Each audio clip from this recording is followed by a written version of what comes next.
Hello, I'm Mary Jones. I serve as chair of the Kansas Behavioral Sciences Regulatory Board. I ask the members of the board to respond to a roll call to signify their presence at this open meeting that is being conducted in hybrid form with some individuals remote by conference call or other electronic medium and some individuals present at the board office. Donna Horner-Quall. I think she's going to be a later arrival. You just said that. Jacqueline Whitecap. Here. Richard Nobles. Here. Jonna Norton. Here. Andrea Padrama Morales. Present. Cynthia Schindel. Present. Laura Shaughnessy. Here. Deb Stidham. Here. And Dave Anderson. Present. I note the following staff members are also present. David Fye. Here. Leslie Allen. Here. Tyler Wadsworth. Here. Jared Langford, serving as legal counsel for the board, is also present. Here. Next, David Fye will read a message concerning the board being held remotely. This is David Fye, Executive Director for the Behavioral Sciences Regulatory Board. Public comment allows the public to address the board about its concerns, but the Kansas Open Meeting Act, or COMA, does not require the board to provide public comment or answer questions from individuals. Individuals requesting to provide public comment could contact the executive director prior to the meeting by sending an email to david.fye@ks.gov. The public comment has actually, there's no public comment at this meeting, as no individuals have requested to provide public comment. Because we are conducting this public meeting in hybrid form, I state for the record the following information. Access to this meeting is being conducted in person by medium of interactive communication that allows members of the public without cost to attend the meeting through the use of the conference call and on the board's YouTube channel. While the meeting is conducted in hybrid form, the requirements of COMA are not suspended. As such, we'll be conducting this meeting pursuant to the COMA. On March 21st, 2023, we sent notice of the board meeting to all individuals who had requested notice of the board meeting. The notice also was posted on the board's website, ksbsrb.ks.gov. You may obtain a copy of the notice at that website. An agenda and other media material have been posted on the board's website and are available for review. You may also request a copy of the agenda by sending an email to david.fye@ks.gov with the subject line request for the agenda, and it will be sent to you. The notice contains information for the conference call and YouTube channel that allows the public to attend the meeting free of charge. The notice also states that if there are any technical issues during the meeting, you may call the board office at 785-296-3240 or send an email to BSRB@ks.gov. A recording of the meeting will be available on the BSRB YouTube channel following the conclusion of the meeting by using the link to the meeting on the agenda. And we did check the conference call line and no one's currently on the conference call. Thank you, David. The meeting is now called to order and the board will begin its first discussion item on the agenda, which actually is agenda approval. Did anyone have any comments or edits to the agenda? If not, I'll take. I move to approve the agenda. I will As- second.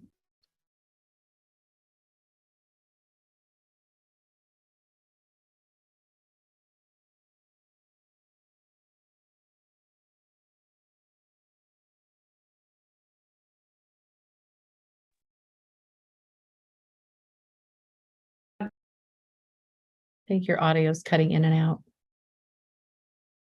Oh, are we having some trouble with the audio? Yeah, we couldn't hear you.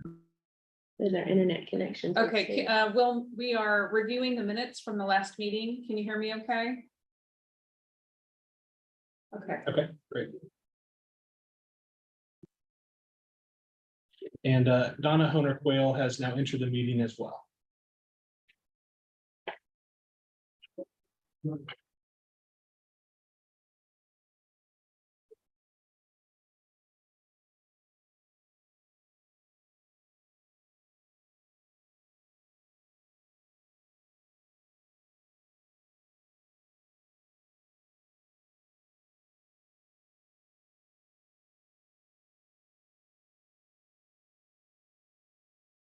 I move to approve the minutes. Thank you, Dave. Is there a second? Second. I'll second. Thank you, Jacqueline. All those in favor, please say aye. Aye. Aye. Any opposed, same sign? The minutes from the last meeting are approved. We'll move to David Fye for the executive director's report. Okay, thank you, Mary. I'll start with some overall operations updates. So first, in terms of outreach, Leslie Allen and I have continued to hold meetings with groups of students, providing information about the licensure process and disciplinary matters. Additionally, since January 2021, when we launched the BSRB YouTube channel, we've continued to broadcast board meetings and advisory committee meetings. To this point, we've broadcast or uploaded afterwards about 108 or 109 meetings. They've been viewed about 3,792 times. A quick update in terms of revenues and expenditures for the agency.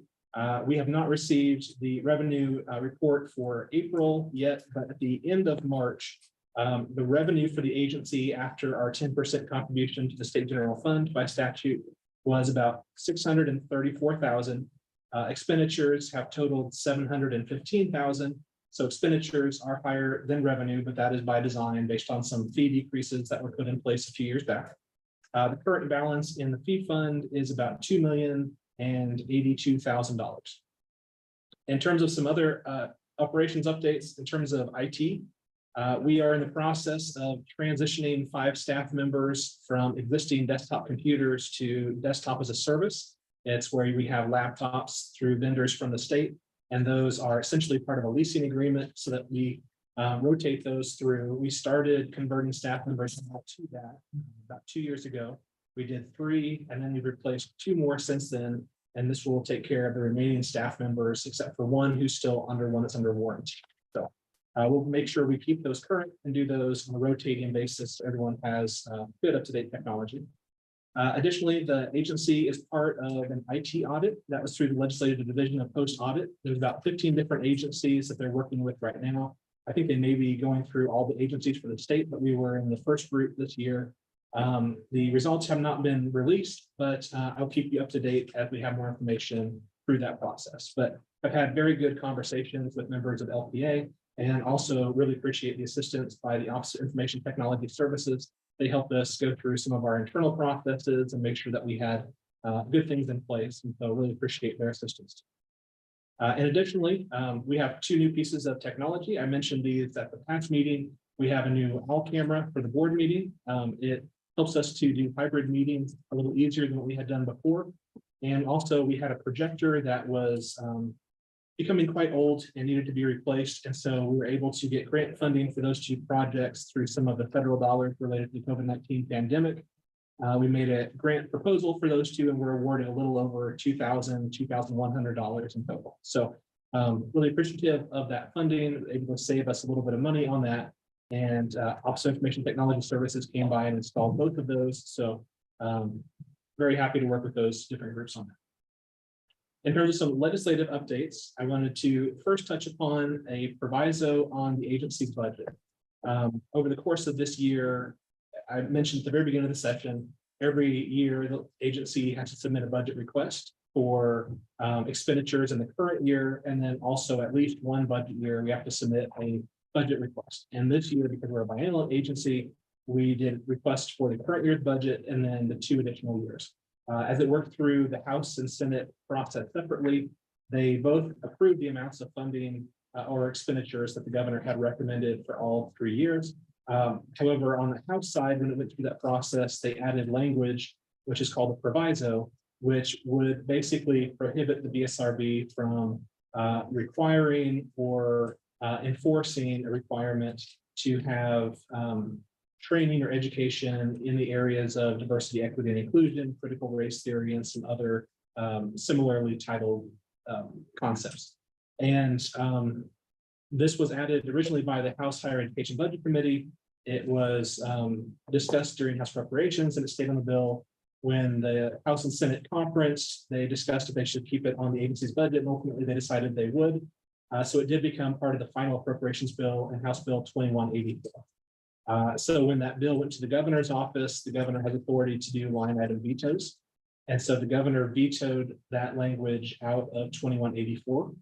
That was during a time period where the legislature was off on a 2 to 3 week break to allow the governor time to review legislation and to make any vetoes. And then the legislature comes back for a period called omnibus, which is about a week, where they review any kind of veto overrides they may want to do.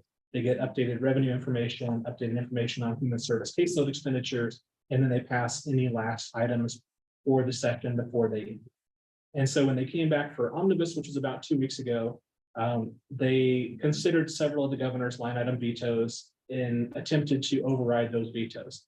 The BSRB proviso that had been vetoed by the governor was the first one they considered, and the veto override attempt failed by 1 vote.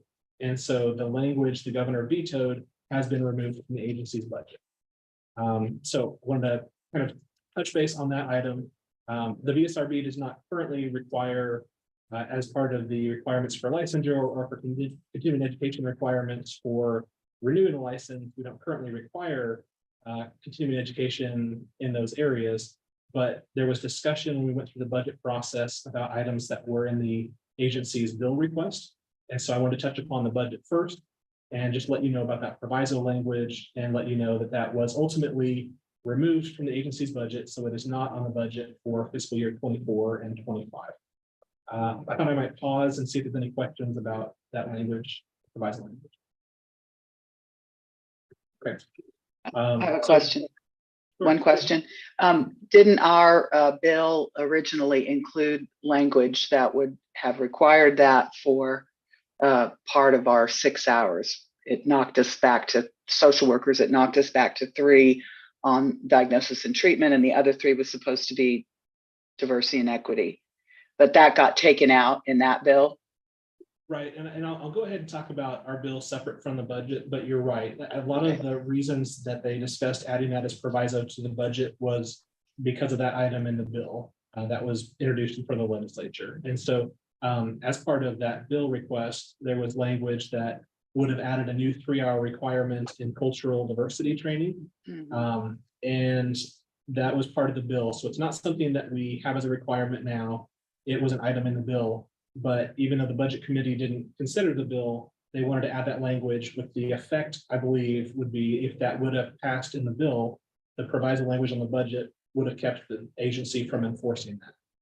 But since the proviso language is removed, it's kind of a moot point at this time. Thank you. And so, so speaking of that, I'll go ahead and move to the bill. So the BSRB did request a bill introduction this year. It was a combination of recommendations that the board had worked on last year. You all were very diligent working as advisory committees to make recommendations to the board and as a full board to consider different topics. And at the beginning of the year, we did make a request to introduce identical bills in the House and Senate. The Senate version of the BSRB bill did not get a hearing.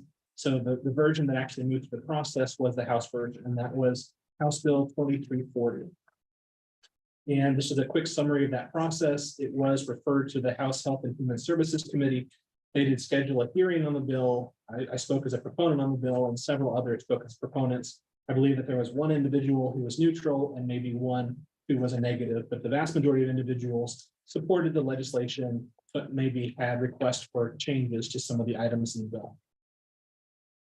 When the bill was heard by the House Health and Human Services Committee, they did remove 3 items from the bill, and then they made 3 additions to the bill. So 3 of the items that they removed from the bill, the first would be that new requirement in continuing education for cultural diversity. So that would have been a new 3-hour requirement for all licensees. Every 2 years, they would need to have had 2 hour or 3 hours of cultural diversity continuing education. Also, right now, the BSRB requires 6 hours of diagnosis and treatment continuing education for anyone who is able to diagnose and treat at their licensure level. And so as part of the item in the bill, it was a decrease of 6 hours down to 3 for that requirement, and then a new 3-hour requirement in the cultural diversity. Well, when the legislature considered that for the House committee, they removed the new 3-hour requirement in the cultural diversity training, but they wanted to lower the hours of diagnosis and treatment down from 6 to 3. So they wanted to lower that from 6 to 3, but not have the new 3-hour requirement. And so in their version of the bill that they modified, that's what they did. Now, to give individuals an opportunity to have notice about that new requirement, this would be something that would start as of January 1st, 2025. So that piece would not go into effect for a couple of years. A couple other items they removed from the bill. One was the social work profession the advisory committee had recommended board approved supervisors for their profession. And that language was removed by the House committee when it was heard in the House Health and Human Services Committee. And then the last item that the House removed, they had considered, so right now there's 12 board members, 8 professional and 4 public. And there is not a board member for the behavior analyst profession. So the board had recommended adding a 13th board member to add a behavior analyst to the board. And that was an item that the House Health and Human Services Committee removed from the bill. And so those were the 3 items that they removed. The 3 changes they made to add items to the bill. One was modifications to the statutory requirements for the social work profession in terms of clinical social workers. It would currently right now, there's 15 hours in certain courses that are required for individuals seeking to become a clinically licensed social worker. And the House changes that down from 15 hours down to 3, and it strikes the specific language for 4 of the 5 classes that were in statute. Additionally, there's some extra language that's added concerning the practicum and also the hours of postgraduate experience. For those clinical social workers, they need to have 3,000 hours of postgraduate experience, including 1,500 hours of direct client contact, providing diagnosis and treatment. The language that was changed by the House changes it from a requirement of 1,500 hours in that to a new requirement that is 1,500 hours, including but not limited to diagnosis and treatment. And it includes the diagnostic impressions as well. And so that is the first item that the House added. The second item that the House added was creation of the new community-based licenses. And those community-based licenses would function similar to the current temporary licenses. You could get them in the bill for no longer than 24 months, which is one of the items that the board had recommended all temporary licenses be moved to 24 months. Some were 2, some were 1 year. The new community-based licenses would have to be, as they were originally written, they were under the scope of someone working at a community mental health center. And then they would have to be under supervision by someone at a clinical level. These would not be able to be renewed. They could only be attained once. And the item that I talked to the board about the last full board meeting is that the language on the temporary licenses in statute right now says if you have a temporary license, you're not able to hold yourself out with the initials or the title of that permanent license unless you have a qualifier that says it's a temporary license. For the new community-based licenses, you specifically don't have that qualifier listed. So for example, for the licensed psychology profession, the new community-based licenses, you, based on the statutory language, would be able to call yourself a licensed psychologist or use the initials LP without something that says your license is temporary. And then the last item that was added was an item that involved the operations of the BSRB. And so that item basically would add new language to statute that would say within the first 15 days of us having received an application, we would need to contact the person who submitted that to let them know if we have a complete application or if it's incomplete. And if it is incomplete, we need to let them know what is missing for it to be complete.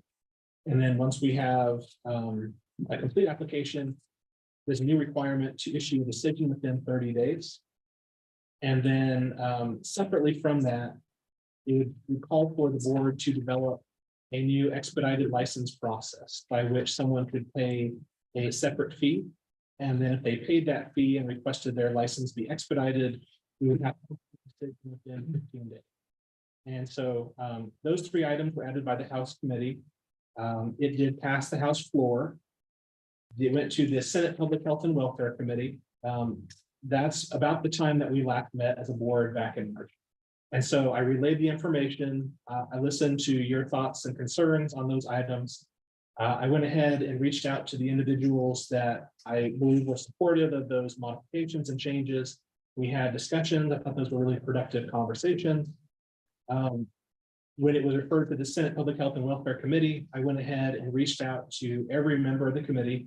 I scheduled one-to-one meetings with them in their office, spoke to some of them for as much as 30 minutes, and went over the items in the bill that the board was very supportive of, went over the items that the board had concerns about, and why the board would be requesting some amendments to change some of those items. Some of the people on the committee I met with before the hearing and some I met with after the hearing. But in my testimony, I was given 2 minutes to talk about everything in the bill. And so I spent 1 minute talking in favor of the positive items and 1 minute talking about the concerns and requested amendments from the board. And in my testimony, I also provided copies of the amendments too. And I requested members of the committee make those amendments. When they did work the bill, they did not adopt any of those amendments. They did add one new amendment, which would say if you had previously received a new student temporary addiction counselor license, you would not be able to get a community-based license, which was not something we had requested, but they did make a modification, and because it was different from the House version, there was an item of difference between the House and the Senate version. And so it did pass out of the Senate committee favorably as amended. It was not worked on the Senate floor. And so at that point, it was uncertain whether the bill would be passed at all this session. There are certain legislative deadlines. And so because it did pass one chamber, it was eligible to be grouped into a conference committee report. And when there are items of difference between a bill that has been passed by the House and the Senate, sometimes they go to conference committee. And as they resolve items for certain bills, sometimes they can package other bills into those reports, which is what happened with the BSRB bill. So House Bill 2340 was combined in with two other health-related bills. One has to do with the Board of Healing Arts, has to do with medical doctors who are with sports teams being able to have a waiver to practice while they're going through different states. And the other one involves the Board of Pharmacy. But they're both very short bills compared to the BSRB bill. But they were both put in with as part of the conference committee report for Senate Bill 131. And then the legislature broke. They did not run that conference committee report before their break. They came back for the omnibus session, and one of the last items they did was they did run the conference committee report across both chambers floors, and it did pass. It passed the conference committee report, which means the revisor statute has to take all the language from the 3 different bills that were put into that report, make it into a clean bill, and then provide it to the governor. And that was provided to the governor on Friday of this last week on the 5th. So the governor now has, I believe, 10 days to review it and then decide if the governor wants to veto it or sign it into law or do nothing. If the governor does nothing, it will become law eventually. But I just want to let you know, so there's some of the steps through that process. I think it is likely that the bill will pass based on some of the positive items from the BSRB, some of the other items that were combined with the bill. So in the new business items, there is a note on the new business that describes some of the board action items that you may want to consider. The first domino, of course, would be the bill would need to be signed into law or take effect. But since you're not going to meet again until July, it may be wise to go ahead and just take some action now in the event the bill does pass. And that way we can move forward on some of the things if the bill does pass. So I think I'll pause there. And I should mention too. In the conference committee report process, the legislature can make further changes. And so they did make a handful of changes in the conference committee report process. Those were difficult to determine in going through the conference committee report, but I've worked through the bill, and Leslie and I have had conversations going through the bill too.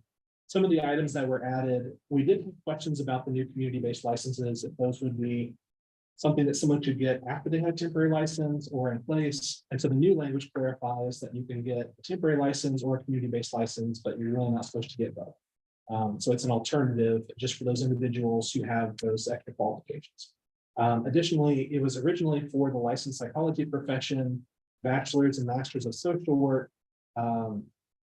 marriage and family therapy, non-clinical level, and then professional counseling, non-clinical level, and master's level psychology was added in conference committee. So that is one of the new community-based licensings as well. And if there were other changes, I don't believe I have seen them, but those are the changes that I've noted so far. I have a couple of questions here. Yeah. And I think you may have answered my first question. So a person wouldn't be able to get a temporary license, and then at the end of those 2 years, apply for the community-based license. Not the way that the new language in the bill looks. It looks like they would have the option to get a temporary license, a traditional temporary license, or they could get a community-based license. But it wouldn't be that you would get one and then later be able to get the other. And then in regards to, we had talked previously about being able to demonstrate how quickly people are getting licensed. Because that's kind of been an issue that's come up, and I think with the 2-week turnaround, are we able to do that at this point? And if not now, will we at some point? How will we know and be able to report that we're actually doing what they asked us to do? Yeah. So this is part of what we'll have to work through when we go through sort of the board action about the bill. Right now, our licensing system is hosted by the Board of Healing Arts.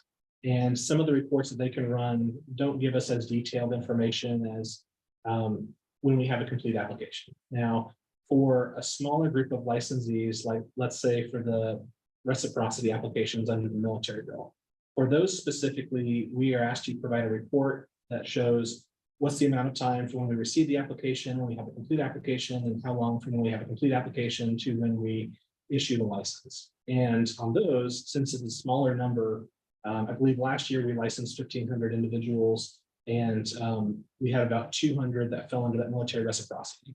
So what it took was going through and taking out that subset and looking at each of those individually, which was pretty time consuming. So we can do estimates based on groupings, but we don't have a great way for us to track in real time as we're going through it. But I'm hopeful we can continue to work with the Board of Healing Arts and put some things into place to kind of see what those timeframes are going to be. I think we'll also have to define a little bit more in terms of helping people understand what a complete application is too. Because I think some people think they send in their initial paperwork and then their application is complete. And it's far from it. There's a pretty good definition in the military reciprocity bill that goes towards us having information the application asks for, and then having the information to be able to evaluate their qualifications for licensure. So I think in the letter we send out as part of this process, as part of that new 15-day letter, we'll have to kind of have a good letter that explains what items we will need for their application to be complete, and letting them know as we receive items, there may be things that would require us to obtain additional items based on what we find. If we find red flags with their references, if we find they are from a program that has not been reviewed and approved yet, we'll have to get something from their school. Potentially, we'd have to get an expert to review their materials. So I think we'll really have to spend time going through that process. And we've already sort of had some initial conversations, but I think that will be part of this. But we will have to put in some new checks to see how quickly we're turning things around as part of that process. I think one thing that makes it difficult too is there are other agencies that ask for all the fees upfront. And by statute, we're in the same boat as they are in that we are not able to refund fees. And so we ask for an application fee, but not all individuals are going to meet the qualifications for licensure. So we don't ask for the licensure fee until they've met that, and then we ask it from them. So really, we don't have everything we need until they have paid for their license. And if they pay that upfront, we really wouldn't be able to refund it to them. So our system is based on being able to, I think, be fair to the applicants, but it does make for some complications in terms of tracking the different steps that are involved in the process. Did our new online, relatively new online procedure though, kind of list for them what you were waiting on, if you were waiting on things, wasn't that? It's in our MO checklist, yes. That they can, But it's difficult to get that information because it's really maintained out of Board of Healing Arts. Is that what you're saying? Well, they host it, but I think also too, we have a checklist that shows when something arrived. That doesn't necessarily mean it's been approved. So if we receive something from them, let's say their transcripts, and then we find they went to a program that has not been reviewed and approved, that doesn't mean that they have met the qualifications for their education. It means that we have to take an additional step. And similarly, if we get their references, we would put the date in, we receive their references, but if there's red flags, we would need to investigate that further. So I think we will have to change the way that we communicate with some of our applicants and just kind of let them know that we'll need to continue to get more information on certain cases, but we want to be responsive to what's in law. And if this bill does go into law, we want to make sure that we're meeting those timeframes. So I think we'll just have to change the way that we describe the process and make sure that everyone understands. And And part of this too, I'll kind of talk about when we go to that item in the new business, but we don't currently have the staffing to turn around things that quickly. We ask people to allow 30 to 45 days from when we have a complete application. And when we were looking at these items initially, I was thinking for us to be able to do everything perfect, it could take as many as 4.5 new individuals. Now, as you're familiar, we don't have the space here in the office to add that many people unless we completely change some of our processes. So when the bill was looking like it was going to be passed, I did ask the legislature, if this bill does pass, I would request authority for us to hire 2 new licensing specialist positions and to approve our expenditure increase to be able to do that. And so they did go ahead and pass that contingent on the passing of the bill. So if the bill is signed into law, we can hire 2 new people. Although I did ask them to put a note in there too. I said, this is what we're going to try to do. I said, I completely reserve and I want to make sure that you understand this from me. This is what we're going to try to do to make everything work, but I reserve the right to come back and say we're going to need more help or we're going to need more funding for legal expenditures. One of the items in the new business too is we're in the process of changing providers for legal services. And if this does come out to a system where we have to start denying a lot more people, it could really impact how much we spend on legal services. And so, so we do have authority to add 2 more positions pending passage of the bill. That wouldn't start until next fiscal year. So that would be as of July 1st, we could bring 2 more people in. We've started to have some conversations about, where can we put those 2 people? If we could do some sort of a more hybrid work where people are here or at home splitting time. The problem is we still have a lot of paper records. And so we still need to make a transition over to electronic records. So there's a lot of the dominoes that need to fall and there's things that need to be done operationally. It does really tie our hands with this new language that's put in statute. But we're going to do our best. And it may mean revisiting things when we submit our budget in September, asking for additional staff on top of that. And potentially it could mean that we would have to move to a new location.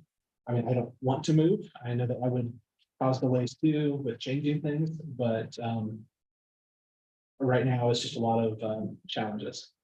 So if this goes into law, does that change in terms of the 2-week turnaround for a complete application? Does that start July of this year? For the expedited? Yeah. So there's the 15 days where we send a message to the applicants to let them know. Separately, there's the language about the expedited licensure. So the expedited licensure process, it states in the bill, we would have to establish that in rules and regs. So I think until that's established in rules and regs, that really wouldn't start. And so we would need to make sure that we have that process done right and make sure that it's going forward. So I don't think that would start July 1st. I think the earliest that we'd be able to start putting that through would be July 1st. But I think we would still need to have the board provide input and really figure that out. David? Yeah, we have to write the regs. I have a couple questions. Sorry, Was that Cynthia? Go ahead. Yes. Would the application be considered complete before the information from their unaccredited university is received? Because a couple of people testified at the hearing, and that was their beef, that their application was delayed because their university didn't submit the information about their transcript in time. So if we get somebody that doesn't have a degree from an accredited university, is their file complete before we get that from the university or not? I don't believe so. We'd have to really kind of define in more detail what a complete application is. But based on what that military bill talked about, it really said we would need to make sure we had enough information to evaluate qualifications for licensure. And so if they came from a school where the program was not accredited or was a program we have not reviewed before, where we would need to hire an expert, I don't think their application would be complete until we had that information when the board could make an informed decision. We have created a system that we're following up with the university. And then if we still don't receive anything, we follow up with the applicant to get them involved. So they can start, contacting the university and pushing as well. So that has helped a little bit, I think. Does the information that the applicants get explain that that information will be needed, because they would have the opportunity to contact the university themselves from the beginning. Yeah, it's gonna be put in the new, we're gonna have to update the application to include that, Okay, to make it very clear that just because, you know, you do a 15-day expedited license doesn't mean that that's actually going to only be 15 days. thanks. And it's been said before, but I'll say it again, this new operating process is not something, to my knowledge, that any other agency in the state of Kansas has to follow. And from talking to other states, it's not something that any other agency outside of the state has to follow. So I don't want to say that we're being held to an unreasonable standard, but it's a very high standard, and we're going to try to be compliant with the law. But there's nothing that we can look to in terms of looking at this agency or that agency and saying, we similarly have these requirements, and we're going to do what you're requiring. Could you help us out? This is something that was imposed on us at a time when we were trying to expand flexibilities for licensure. And so it is really challenging, but we're going to do what we need to do to be compliant. And we want to make sure people get licensed quickly. It's very challenging. And so I want to be direct with all of you that this is unprecedented challenges at a time when we're trying to expand in other ways to help people. And so it's going to be in a lot of work, and it's going to be kind of we'll do our best, but we're going to have to figure it out as we go along, I think. I don't know if you'd rather hold some comments till we get to that new business item and have what implementation but just to reiterate sort of where Dave was coming from, is the idea of knowing your data will be really important to be able to pull timeliness. So you know that you're in compliance. So we can hopefully do some of that discussion strategies to the implementation part of the business. Yeah, because it does seem like that's how we got. Because certain people have shown up and said, man, it takes a really, really long time, and we can't say the vast majority of people get through, you know, in this amount of time to counter that. So it's all they hear are from these folks who are delays for whatever legitimate reason. Having that data is going to be really, really important. Yeah. Well, as you mentioned, it is an item on new business, so we'll talk a little bit more about the bill as we go along, but the next domino is for the governor to take action on the bill. And then after that, then the implementation date for the entire bill would be July 1st. But there are certain items in the bill that require rules and regs, and so those items have to be determined as we get those established through that process. When was that submitted to her? Friday is when it was presented. So you said 2 weeks. I think it's about 10 days, but I'm not sure if that's calendar days or business days. Well, I'll go on to a couple other items.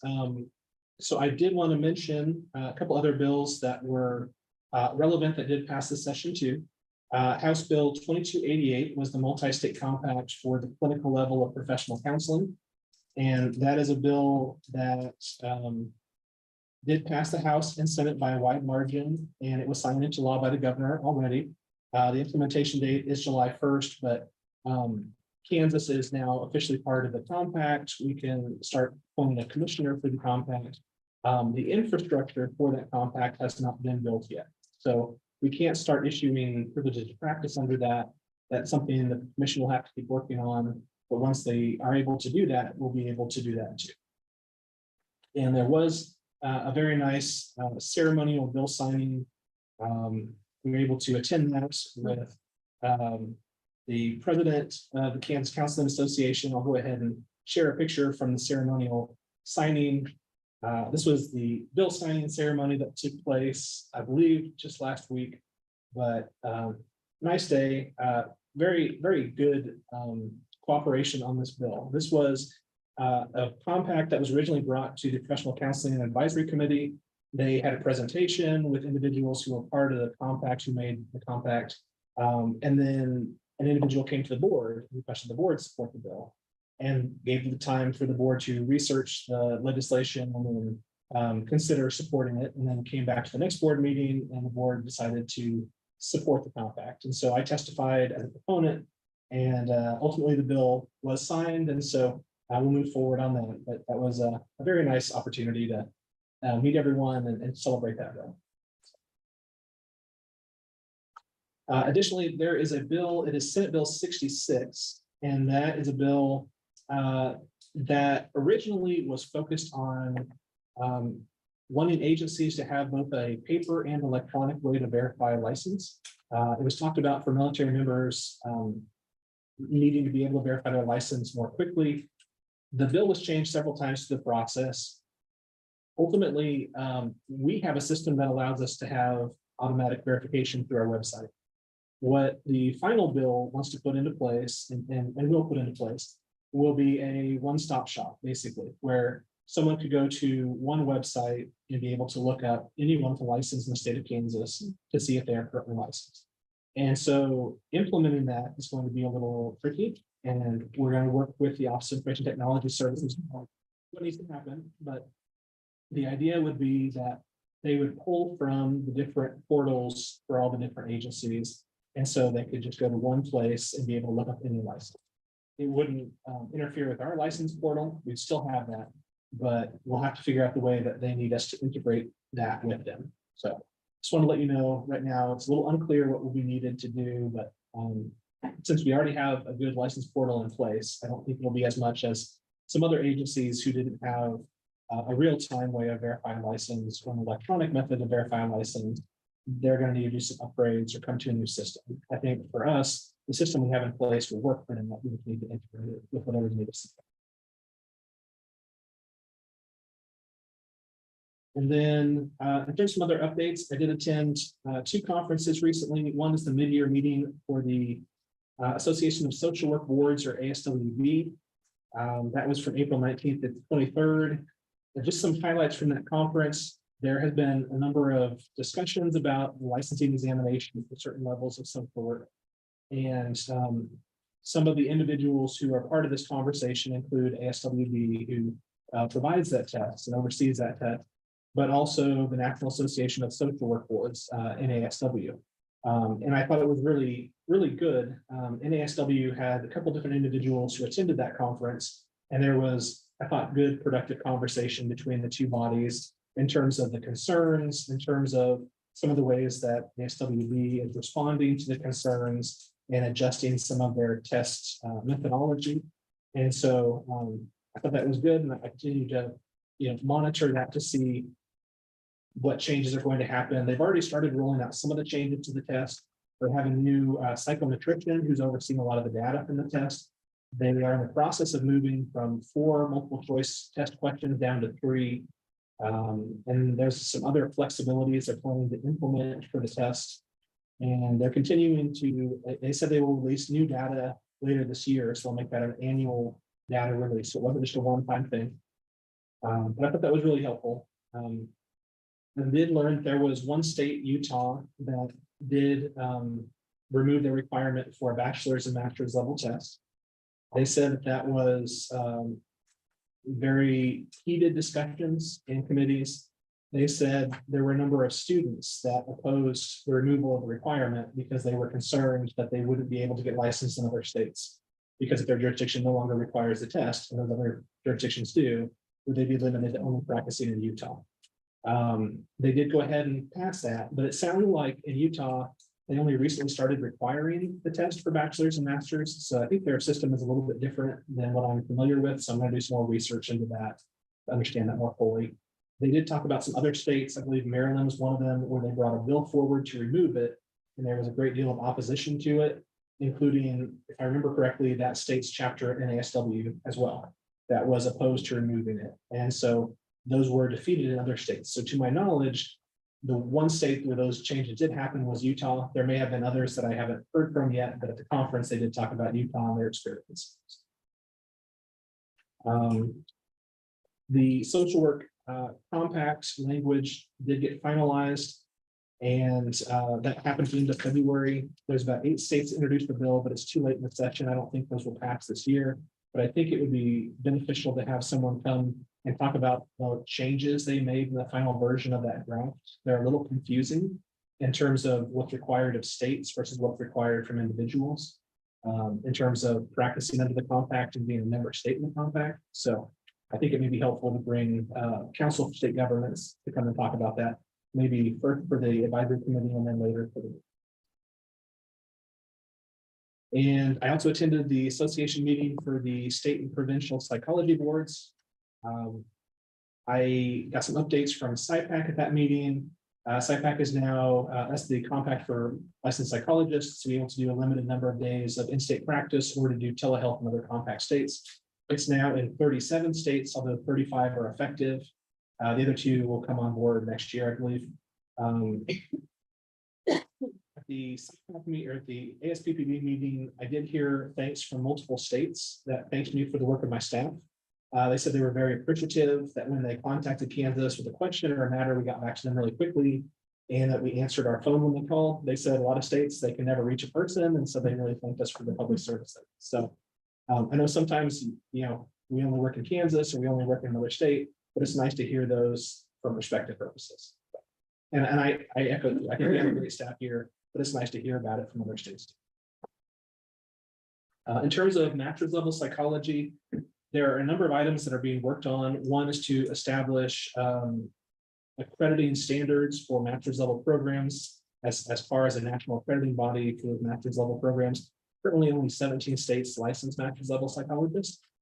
So there's not a specific standard that's been adopted from APA, but they want to establish standards, not to make everyone conform to these standards, but more as like a model, so that there can be consistent language and terminology between the different states. They hope to have something later this year. There's also conversation about the ECCC2. We've previously talked about how there had been a change that they said if you continue to use ECCC for the licensing examination for psychology, as of January 1st of 2026, you need to require both the ECCC and the ECCC2. And so what they've done is they've started to have conversations with other states explaining the ECCC2 and some of that integration.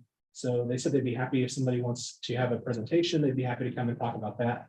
Now, as it relates to master's level psychology, that's an item that's still being discussed too, because the way it's been talked about is having clinical level skills in terms of being able to not just know the information, but being able to apply it.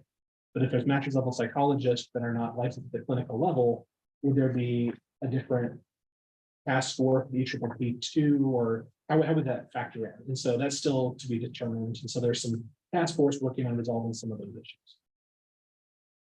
And then just in terms of some other updates real quick, Kansas Fights Addiction Grant Review Board, the board is able to appoint a person on that task force, and Jason Hess is the current appointee of the board. He did include an update in his packet, so you have that. Additionally, I mentioned an update on SIPAC, and I kind of discussed it already. For Kansas specifically, 81 individuals currently are licensed or not licensed, but they have the ability to practice under SIPAC authority telehealth services in other states. And then 7 have the ability to do temporary authority of in-state days. And then for the social with multi-state compact, I mentioned that language has been finalized, it's available for review. There's some bills that have been introduced, but to my knowledge, none of them have passed to adopt the compact this year. So that's the information I just kind of wanted you to get an idea of all the different meetings we're facilitating behind the scenes, and then different activities that I attended in terms of legislative items, and then other outreach efforts here. So with that, I'll go ahead and in my report, I can answer an additional questions. Any questions for?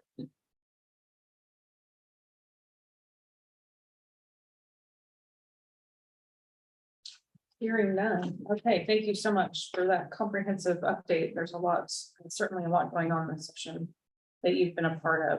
We'll move to staff reports. Leslie, are you starting us off?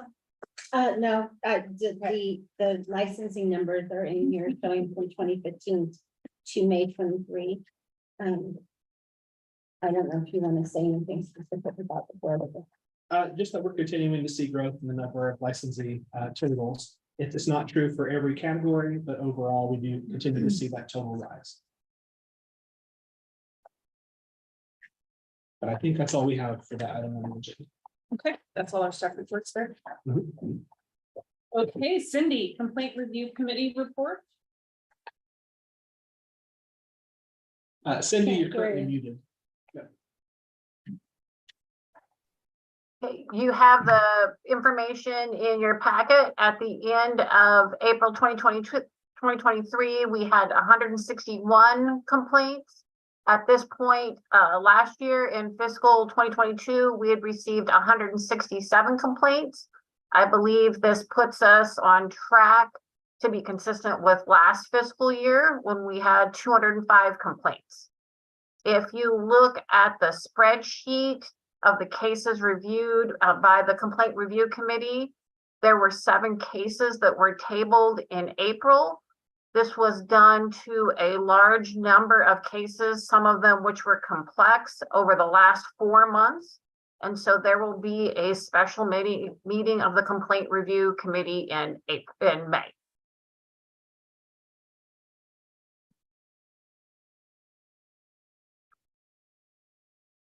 Does anyone have any questions for me or for Mary?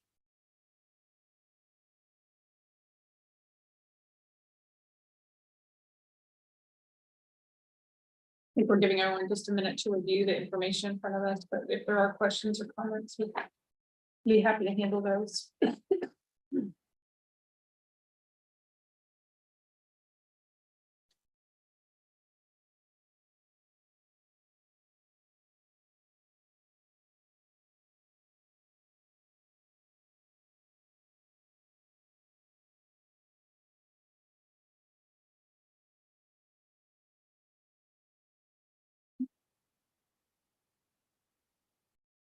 Any questions or comments?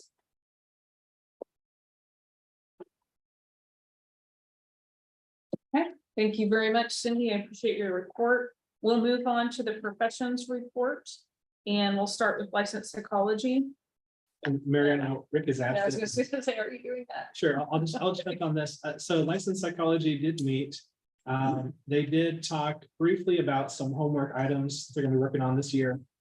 One of them is looking over language on some of the continuing education regulations for their profession, making sure that those are up to date, revising those. And additionally, there is a regulation that has to do with use of computerized technology. So they're also looking at that item with possible revisions in mind. And the next meeting will be in June.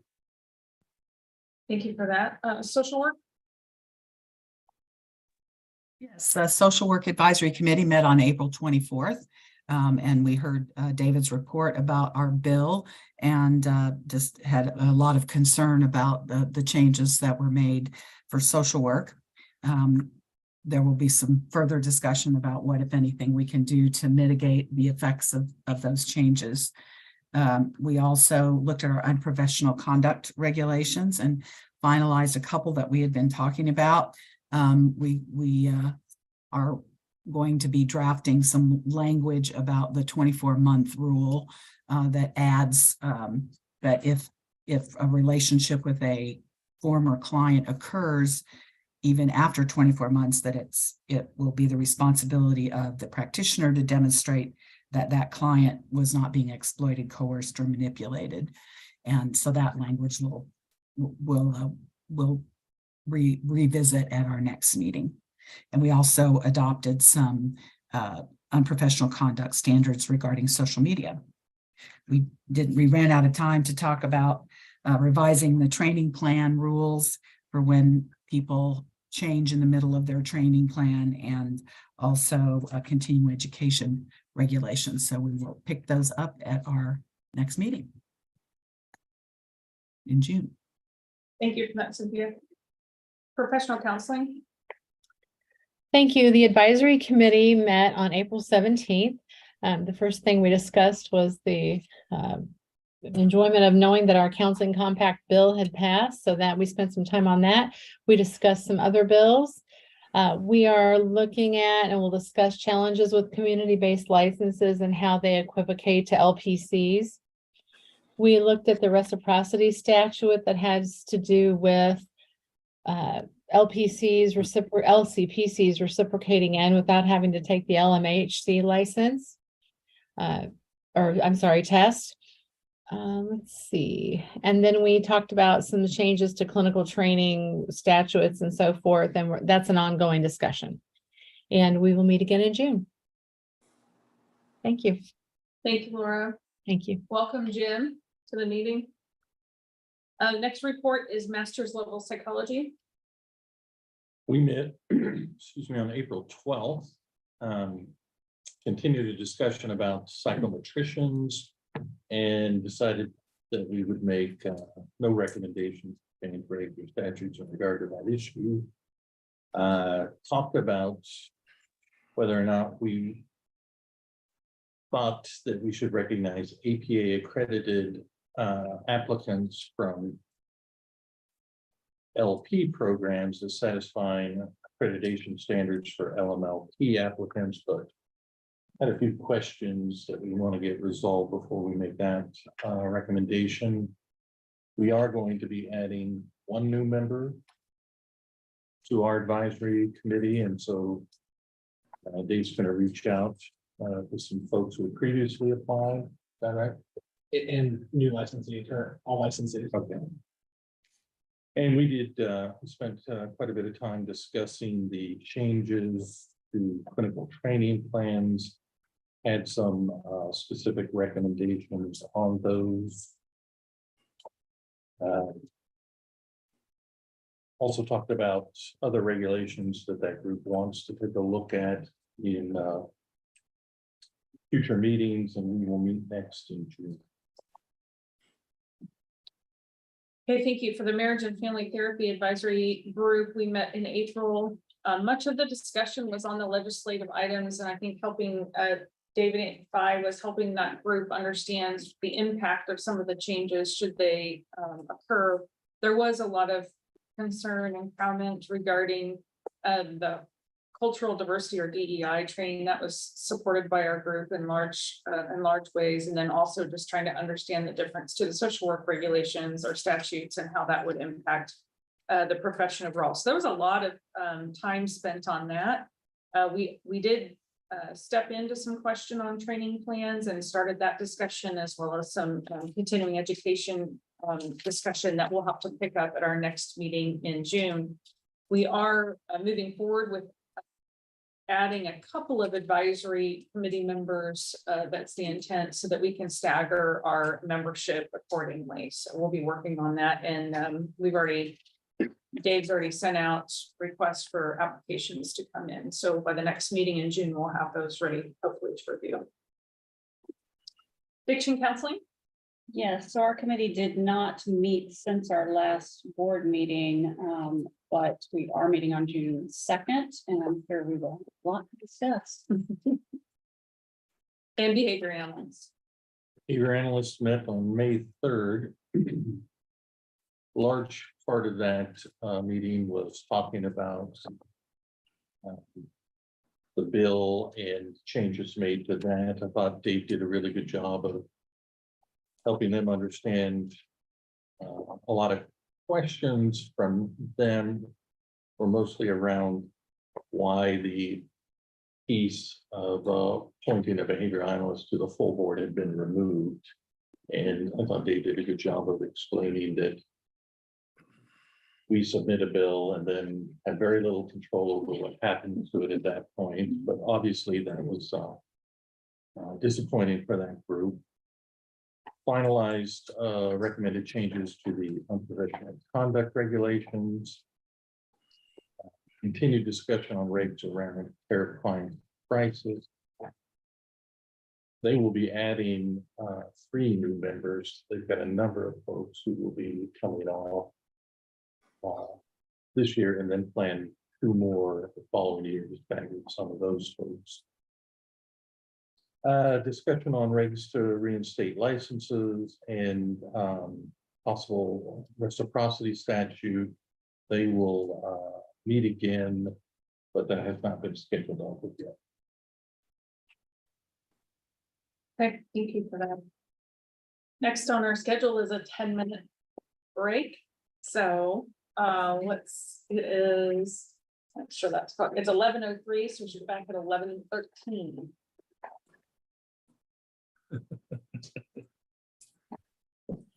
Well timed. That's right.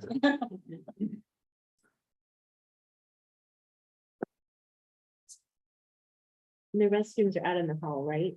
If you have to go out and where the elevators They're are right turning, they're behind there.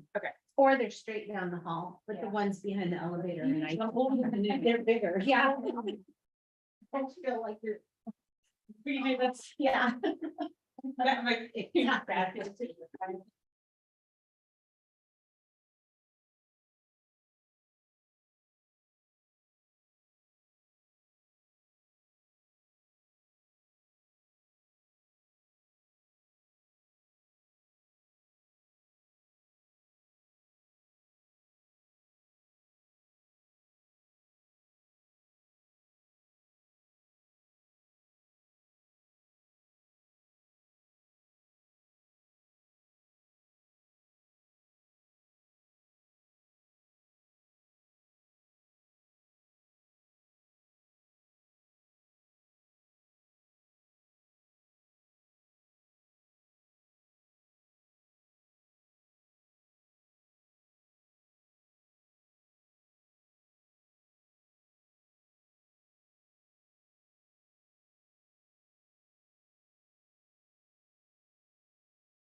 It's nice. This is the new projector. This is the new. It is, yeah, not quite as green as the last one. Yes. This is like one of those smart boards that they have them. Uh-huh. Did you have that before?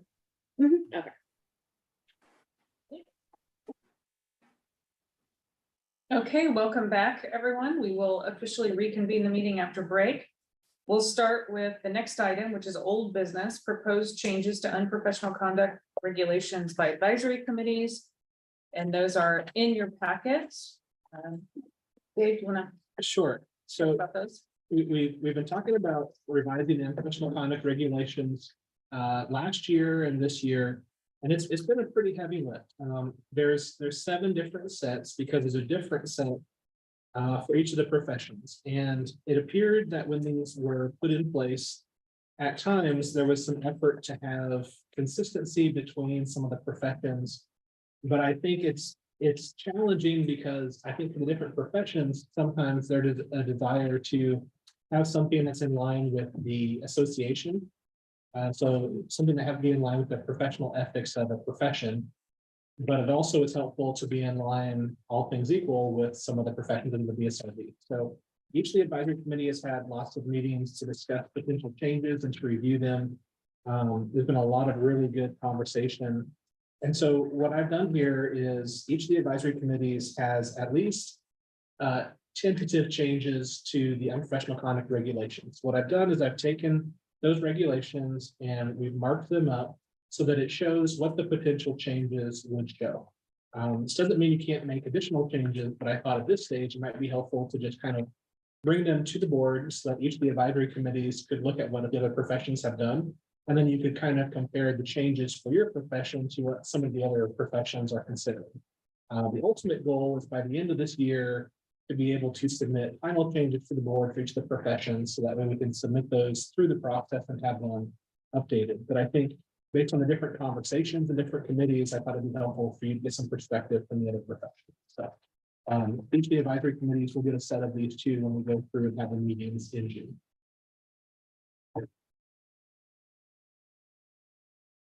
Yeah, I was thinking it's really difficult because they're so different across each profession, but in my head, it'd be nice to have the spreadsheet, right? That just sort of outlines things, but it actually is probably not very workable in terms of numbers won't match up and pieces won't match up, but it'd be interesting just to see how we align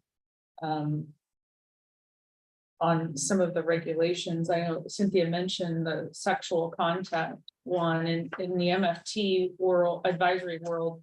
It's in our national, our AAMFT standards to never have a sexual relationship with a client. So that's a recommendation we were supporting, not ever beyond the 24 months. So just things like that. It'd be interesting to see them all lined out together. It's this.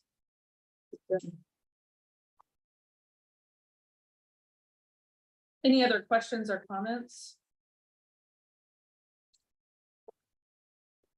Looks like we'll be sort of reading through these and coming back together with them to see if we can align on some of the language, but appreciate you getting these to us so we can look at and then take back again to our advisory committee and see if we want to adopt consistent language.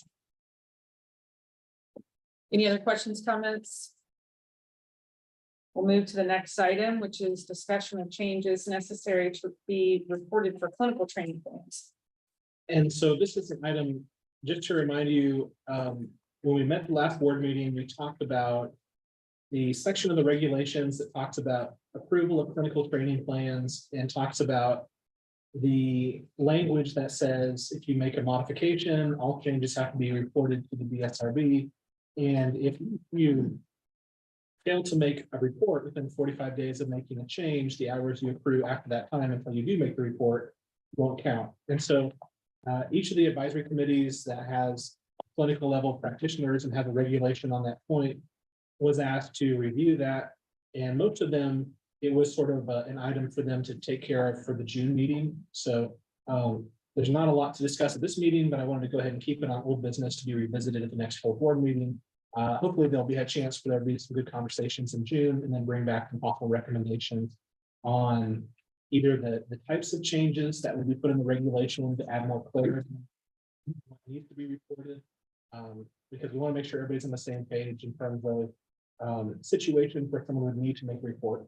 And then also, are there other alternatives that would be helpful to the 45-day language? Is there something that we could look at differently that might help people that would go to what the board is trying to accomplish with that may be more helpful than the current language? And so both of those are two items people will be discussing in June. Okay, thank you. We'll move to new business, which is reappointment of current advisory committee members. Do we just read through them? I can't remember procedurally. I think it'll be fine. So the advisory committee policy says that the chair of the board has authority to appoint members to advisory committees.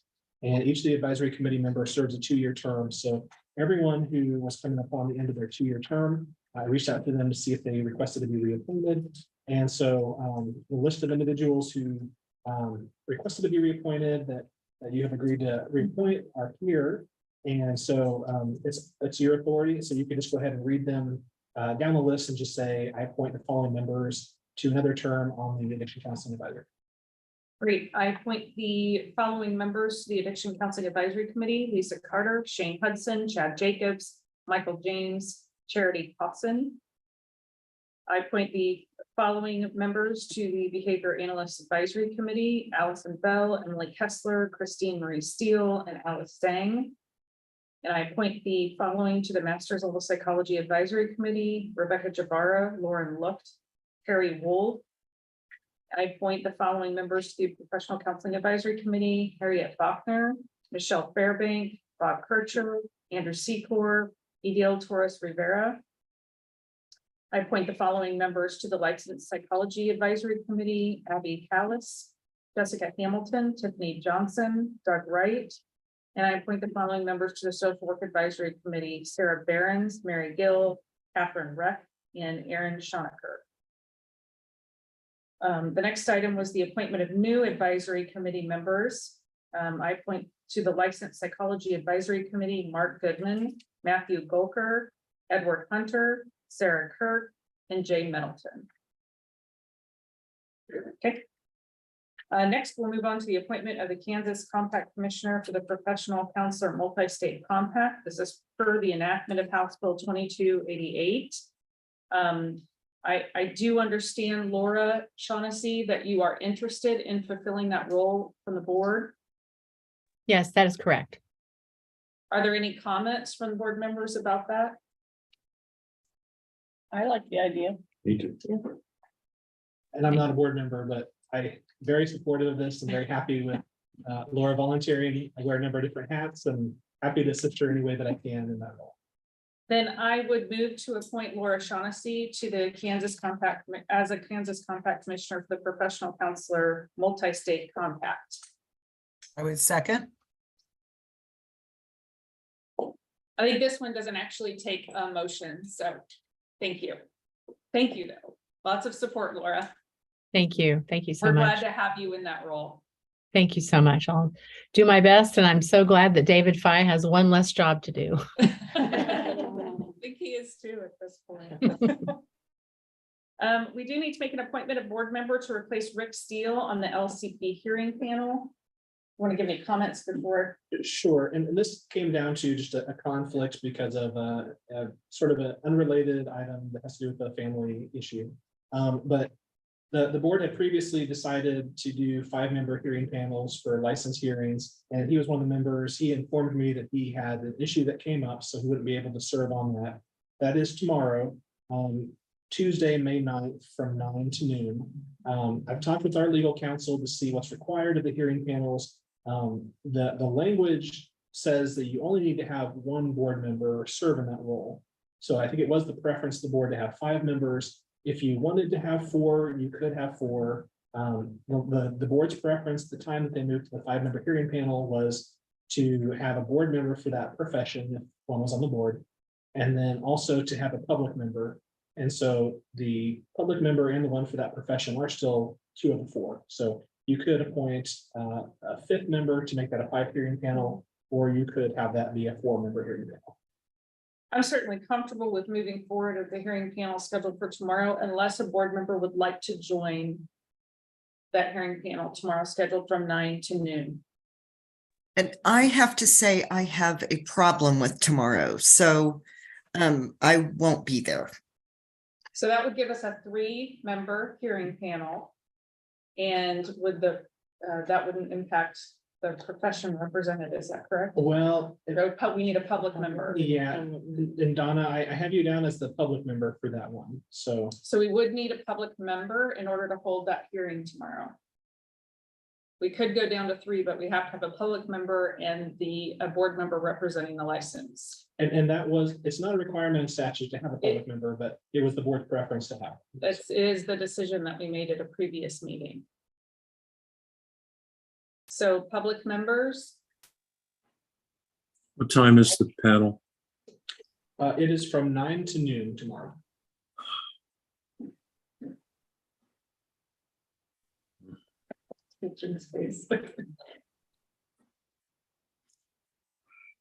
I have to check some things and see what I can do. I loaded everything this week because I've gone all last week, so. I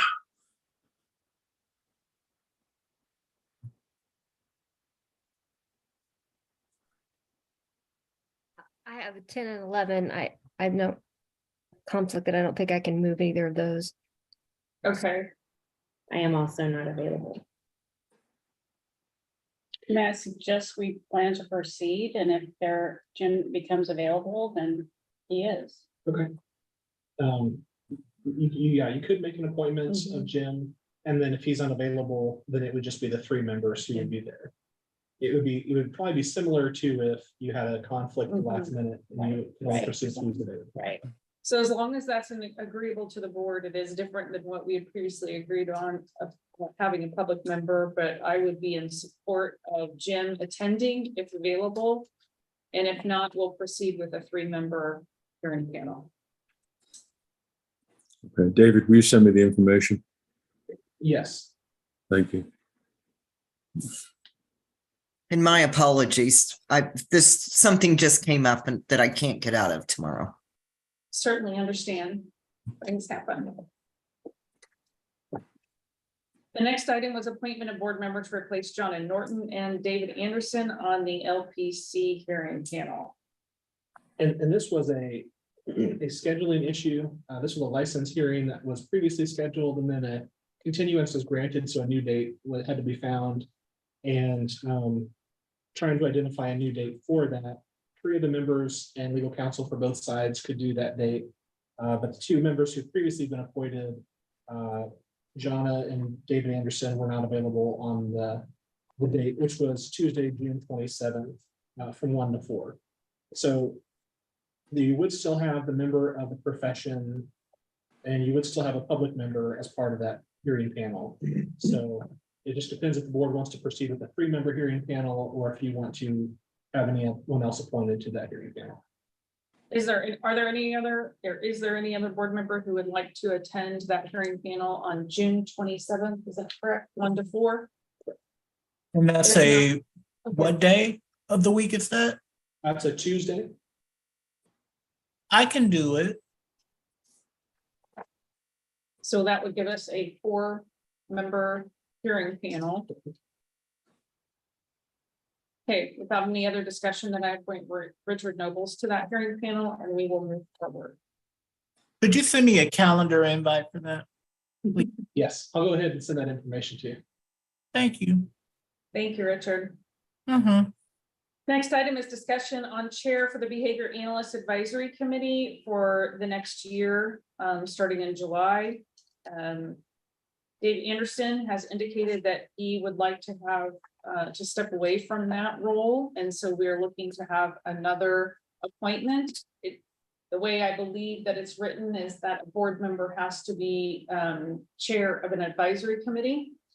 And so we're looking for another board member who might be willing and able to take on that role.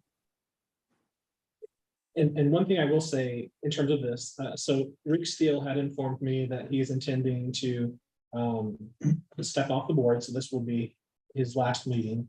And so the governor will have the opportunity to appoint another licensed psychologist. So it's possible that the person who is appointed by the governor could potentially have a behavior analyst license. So this may be an item where you may want to consider appointing someone at the next meeting after you have information on who's going to be the new licensed psychologist on the board. I certainly would be in support of making that recommendation that we wait to see who's representing that profession. Any other comments? Yeah,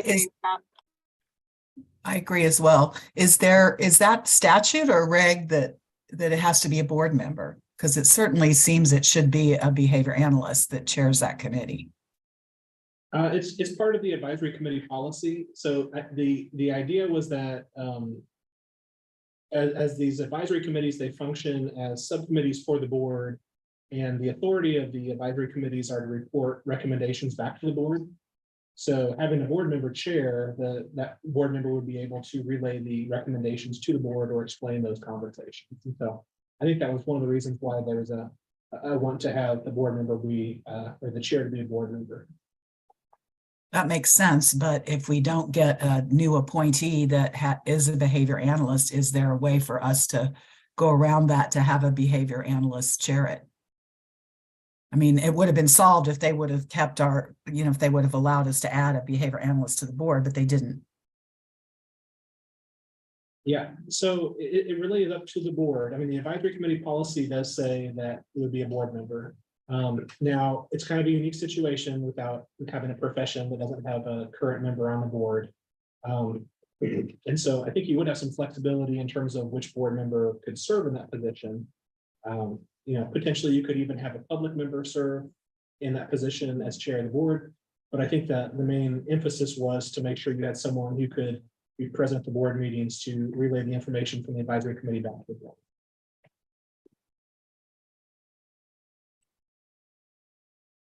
Okay, so it sounds like we will hold that discussion until the July meeting. The next item was BSRB action items for the passage of Senate Bill 131. These are part of the discussion we were starting to get into earlier today. They've all handed it to you. Okay. So I realized it's been several months, but in reviewing, kind of taking a comprehensive look at where the bill is now compared to all the different steps along the process. Back in January, you had two different board meetings at the January board meeting, and you were able to discuss a lot of items for the bill, and then we had a follow-up meeting where some other items were determined. And so some of the different items in the bill have already been recommended by the board. For example, a lot of the fees for the temporary licenses, it was the board's determination to go ahead and have temporary licenses be $50. For the new temporary reinstatement license, for those to be $25. And for the student addiction counselor, I believe that those were also $50. And the social work candidacy licenses, those were also going to be $50. So a lot of those ones, the statute sets the cap. And then within the cap, we need to submit a regulation that basically says, yes, that's how high we could go, but in regulation, we're going to set it at this amount. And so some of these action items are things that we will need to take care of as an agency. We have regulations that are working their way through the process, but we have talked about it and we think it makes sense for some of the fees to go ahead and set those aside and treat them as emergency rates to try to get them through so that as of July 1st, we would be able to start issuing those candidacy social work licenses for people from those programs and have the amount set. The other more detailed regs, those don't have quite the emphasis in terms of the time frame, but if we can have the fees put in, that would help us start moving forward some of the items that we can start issuing immediately. So some of these things are things we're working on here in the office. In terms of the staffing, I did mention there's expenditure authority to hire 2 new staff members. So behind the scenes, what we'll need to do here is work on position descriptions, look at the existing workloads of current staff members, work with the Department of Administration to have those positions advertised, and then start doing interviews, knowing that they can't start until July 1st. And we've had conversations here already about where to put the individuals when they start. Those are still ongoing. We could potentially set up temporary workspaces, maybe here in the boardroom. We could do a shared workspace where some individuals are doing a hybrid and you can have a workstation that some individuals work a certain number of days. Still collecting feedback on that, but I think we should be able to move forward so that people will be ready to start. Hopefully, as long as the hiring process works out and we have good applicants that come through, we could get those things moving. In terms of some of the other items, the one that I think will need a little bit of work and I'd like to get some input from board members is defining that expedited license review process. Because that says we would define it rules and regs, and I have not seen an example that we could modify to do what that's wanting to accomplish. But I think we're working on the 15-day letter, and I think we could potentially use some of that language as the starting point for some of the rules and reg language. So potentially at the next meeting in July, we could bring something for you to start to take a look at it.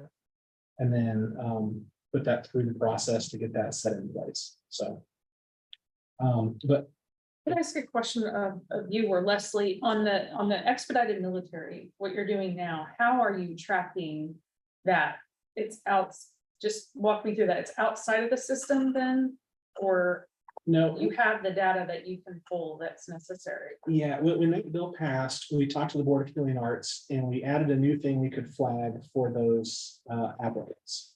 And so they can give us a report that has essentially an Excel sheet that gives us dates of certain items. But to clean that up, we have to go through and on an item by item basis, figure out, the starting point is pretty clear. So we have the starting point, we know the ending point, figuring out when we have a complete application by looking at all the different items, that's the part that takes a little bit of time. But there were only about 200 of those. So we were able to go through and at the end of the fiscal year, we were able to go through and get all those lined up to know what license type, what the time frame will be. So. Yeah, it's almost like, I'm sorry, go ahead. But you did that manually? Yes.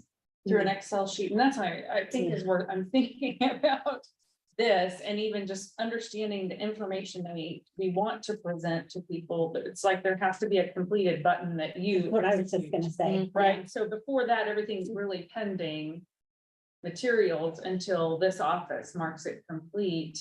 What does that look like? Is that a system capability currently? Do you know? We would have to add it. Yeah, I don't I think, don't, we don't currently have. no, we don't Okay. currently have anything like that. But we would have to talk to the people at Healing Arts to see how difficult that would be. And then Okay. that additional concern is if they're sort of in the to be patient with us mode because they don't have the staff depth to pull a lot of this information, how can we be on the front end of this? Because I think these are really important data points. You know, we've talked about it before with you about being able to defend how many applications you are processing in a really efficient time frame. And it's difficult if your system won't let you get to the information. Yeah, and this is kind of a juggle a little bit. So as a small agency with a limited budget, we contract with a lot of different agencies or outside entities for services. And we were informed by the Board of Healing Arts that they had some difficulty filling positions. And so we were hoping to move forward on a couple different projects a little more quickly. But we were asked to kind of be patient as they work through hiring more people and training more people. And so we had the ability to make requests and to try to work with them, but our hands are a little, our ability to do it ourselves is a little limited, because we don't want to push too hard where they say, you know, you're causing too many problems and they don't want to work with us anymore. But we want to be responsive to. And so it's that it's trying to figure out that balance. And so we have a very good working relationship with them and they're very good to work with. It's just, they've asked us to have a little patience given that their time frames. And so. Yeah, and I think as I'm thinking about this, I'm going back to even your previous comment about no other state agency is having to be subject to these new types of deadlines and timelines. And it seems to me that we have to come up with a solution that is going to let you demonstrate, let us demonstrate that you've met these new requirements. So that poses some challenges for sure. Yeah. I think adding the 2 new people will be good. We also have a little bit of money in the budget. We can bring on some temporary staff. The only thing is, you know, we have to do something that's completely new. And hiring somebody from the beginning is complicated, given the existing responsibilities. But also there's, you know, issues as far as workspace and things like that too. So we do want to be responsive. This is all assuming the bill does pass, but I think it's very likely it will. But yeah, I think part of this will be, we'll need to really work through defining terms and figuring out good communication back to people to make sure that they're aware of what we can do and what we can't do if we don't have information. But also to let people know, you know, if we're not getting information from other people as quickly as we would like, I think it's a new emphasis on us to make sure we're following up with applicants and keeping them up to date in terms of, we've tried to reach out to your school multiple times. And so I think part of this will be another step forward for us to make sure we have good communication.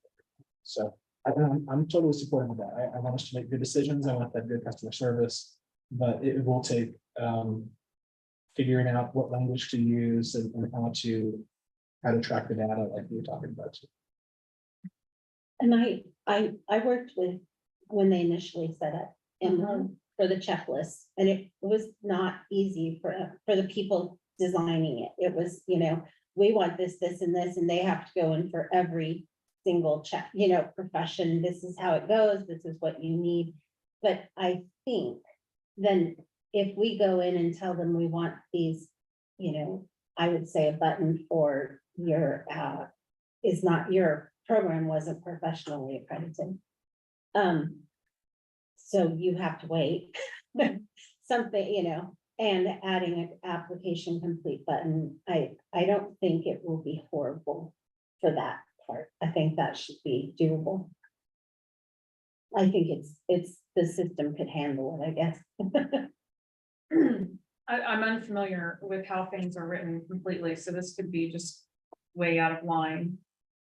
So I recognize that before it's coming out of my mouth, but is there a way to say that if you have a non-accredited education, that you're not eligible for the expedited license? I think that would be, I don't know.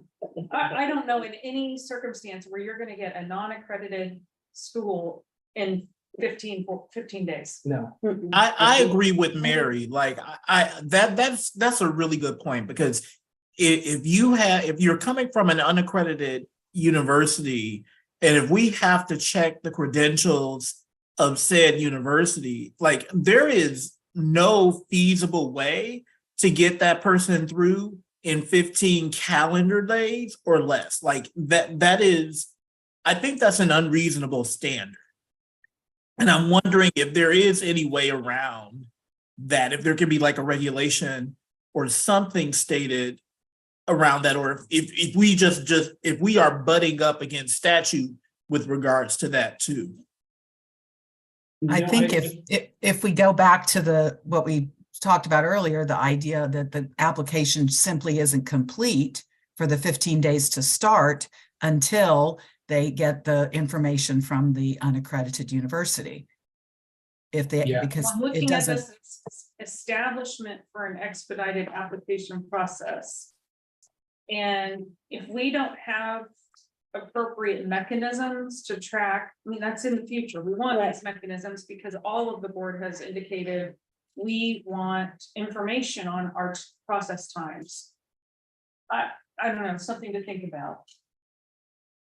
yeah, I think We'll see. the way it's worded in statute gives us some flexibility to establish that expedited license process. And I don't think anybody wants a situation to where we're charging people a fee and then we're going to give them a fast one. I don't think that's what anybody wants. But the problem is I think our statutes say fees paid to the BSRB are non-refundable. So if someone doesn't qualify for it, we can't just give them their money back. And if we have to issue a decision, so I think we really need to be careful in how we put that into regulation. I also think we need to be careful with the accreditation, distinguishing between regional accreditation versus a national accrediting body. Because some schools are going to say, of course, my school's accredited, it wouldn't be able to function in Kansas otherwise. And we would say, well, yes, that's regional accreditation. It's different from being a national accredited body. And so there's a lot of these things are pretty complex. And for someone who is, they want one license and they're from outside of this, they're not gonna, we just need to make, we'll need to make a really good effort to have good terms defined and have a good process defined. So it'll take some work. What percentage, Leslie, fall into that category where they're coming from a university that isn't nationally accredited or one you've dealt with in the past? I would say, I don't have a percentage. I can tell you there's, for LPCs, there's usually at least a few a month. And then they build, obviously, and less for the other professions. Although it might become more for psychology since they're adding a new accreditation body.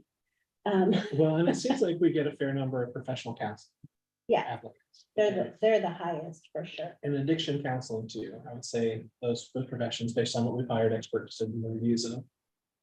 And was there an outside group that indicated they could do part of that process? Yes.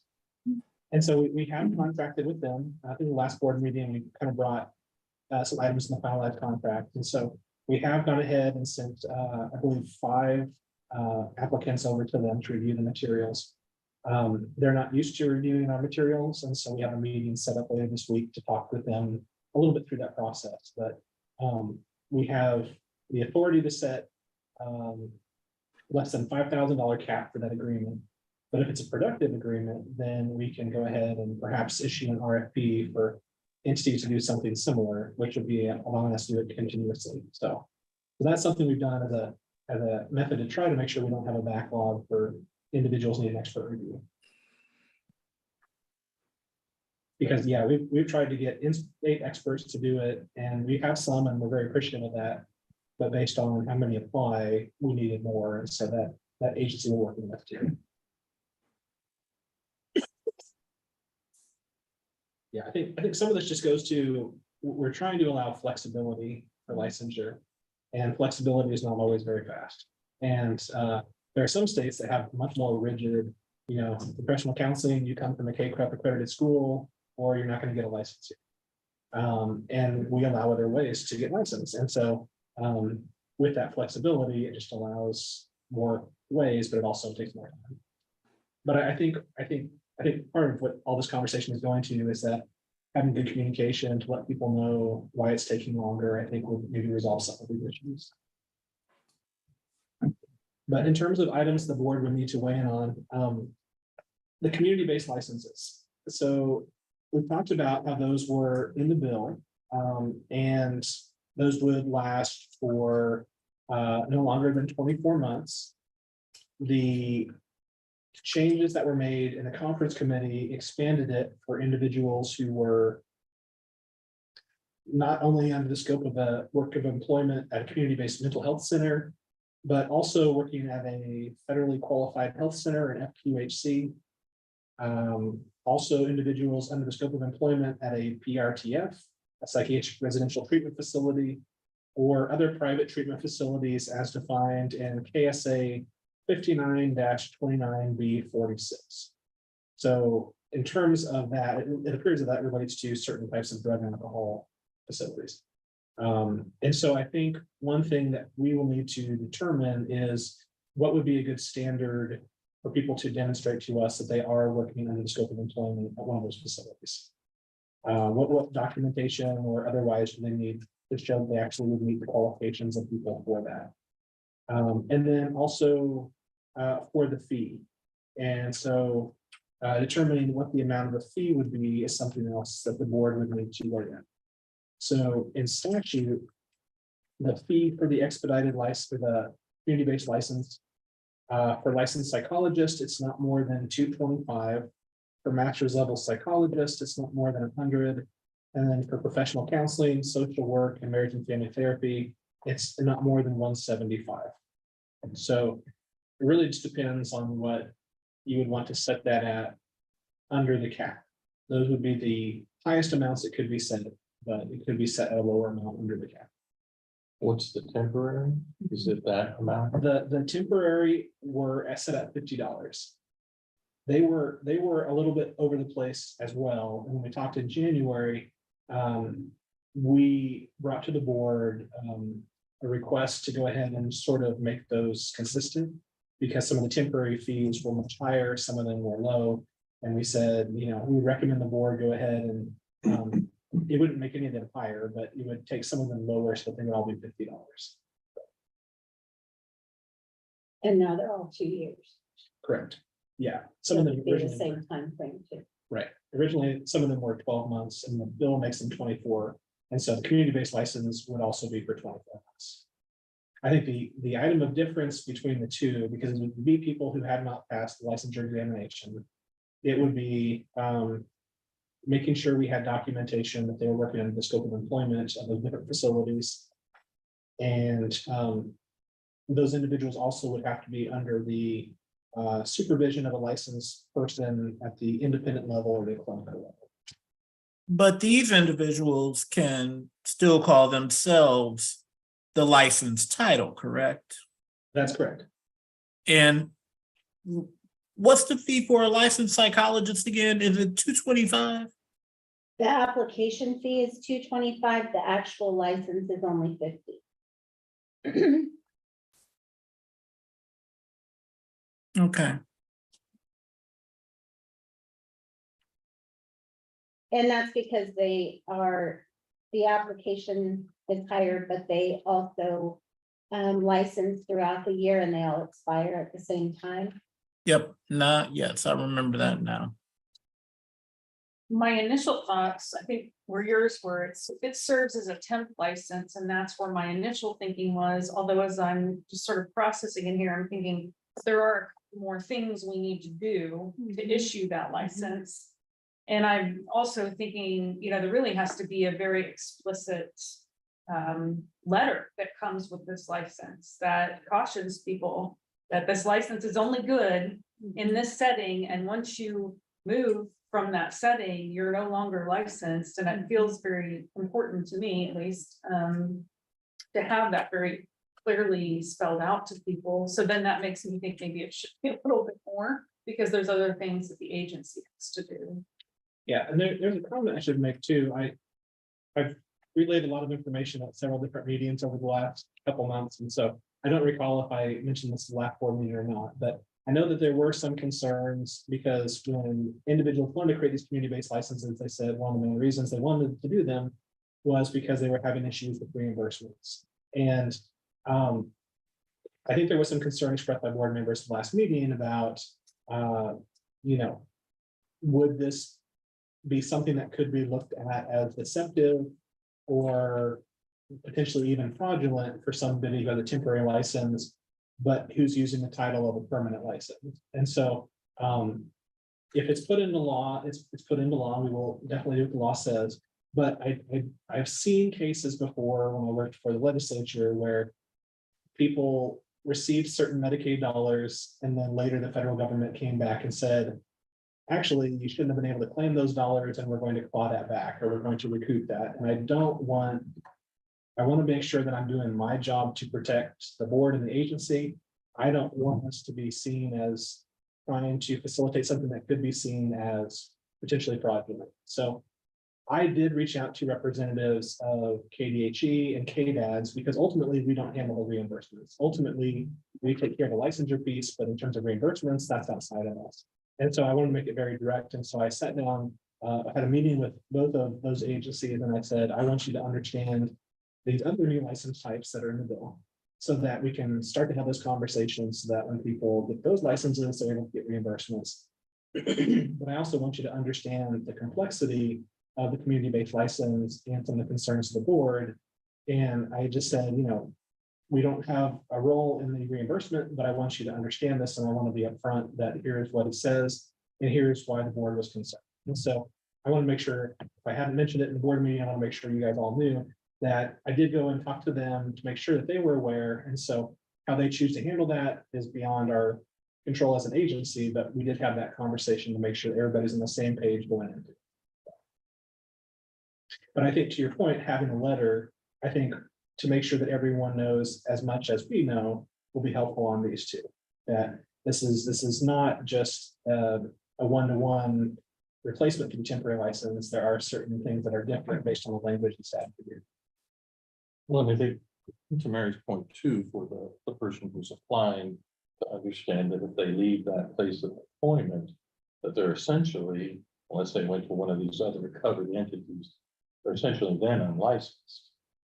And they can't get a temp. Yes. You can't go back and get a temp license. So it's a choice. There's some interesting parallels between how this was set up and the addiction counselor temporary student license. A lot of the same requirements in terms of the supervision, the setting you can practice in. So I think that just bears noting for this discussion. To that point though, what would they do then? They'd have Better to hope they pass can the pass the exam and get a test. license.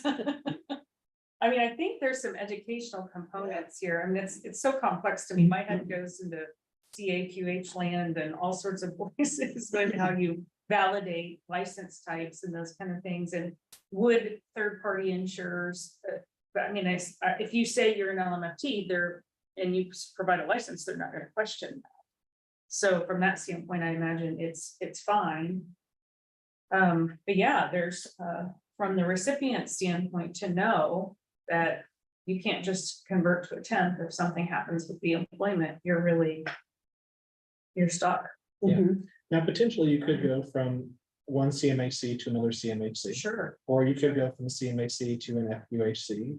So there's a little bit of flexibility there, but going outside of these 4 listed facilities, and I still have some confusion as to how we more clearly define the types of private treatment facilities under that statute. Because that's the part that I looked at and said, okay, there's a general idea and understanding of who are the CMHCs, who are the FQHCs, and who are the PRTFs. But in terms of this last category, these private treatment facilities, understanding clearly what falls into that category is something we're going to need to have a good definition.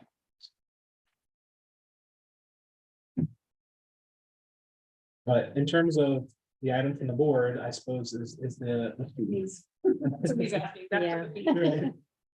Yeah, can we have the fee caps and statutes? So those are all would be fine. It's just how much do you want to set that at in regulation? Assuming the bill passes, that way we could put that through, so we'd be able to start having that in place once we have these terms defined. Well, I would think of an application packet that included some type of attestation from the facility that they're working in. So I'm trying to just think logistically about what it's going to take you, Leslie, and your team to process an application, and is there more time involved in that? And that to me is going to establish, do we go 50 or do we go 100?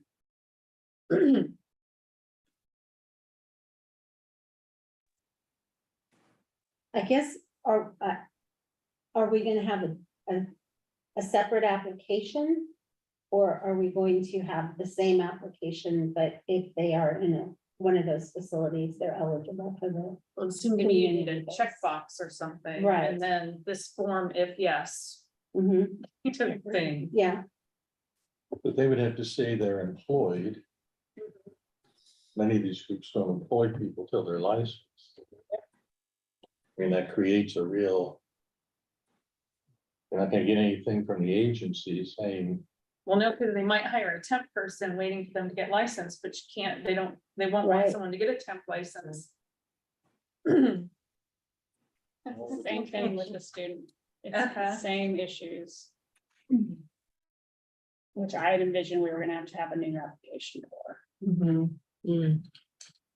And That I doesn't answer suppose the the question. attestation might have to say contingent upon licensure, this person has been offered or Mhm. would be offered a Yeah. position with our Exactly. organization, provided they have a license.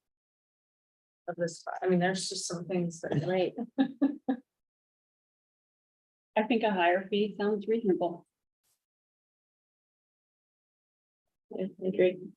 So what's the range right now? Sounds like the psychologists have the highest license application fee. I don't think we need to be there with that. That's a pretty application fee. I mean, what's our midpoint? Wondering, is that a typical application fee or is everyone 50? Everyone's 50 except psychology.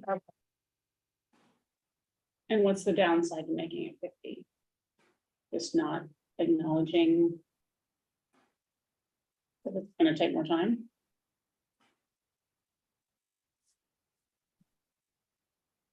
I mean, it's once the forms are all created and all of that is done, reviewing the application won't be that much more difficult. It'll just be an extra form to review. I say we worked really hard to make them all the same. Okay. Make sure it's a completed application. but Yeah. less like others. So I hear support for $50. So- Any comments from online? Okay, So that one would be 50. And then, so we will need to set up the process and define the expedited license review process and regulation. There's also a fee for that, that is up to $100. And so the cap for that fee is set at $100. The fee to have an expedited license could be somewhere up to $100. so it's the expediting is a separate fee than the license application. And I think there's a carve out, if I remember right, so military members are able to get the expedited without paying the fee. But for non-military members, it would be a fee up to $100. And then the amount under that $100 would have to be set by the board and regulated. I would request that the fee is not too low. Because Then everybody's going to apply. I'm afraid that everybody, if it's just one more thing, they can just add a little bit.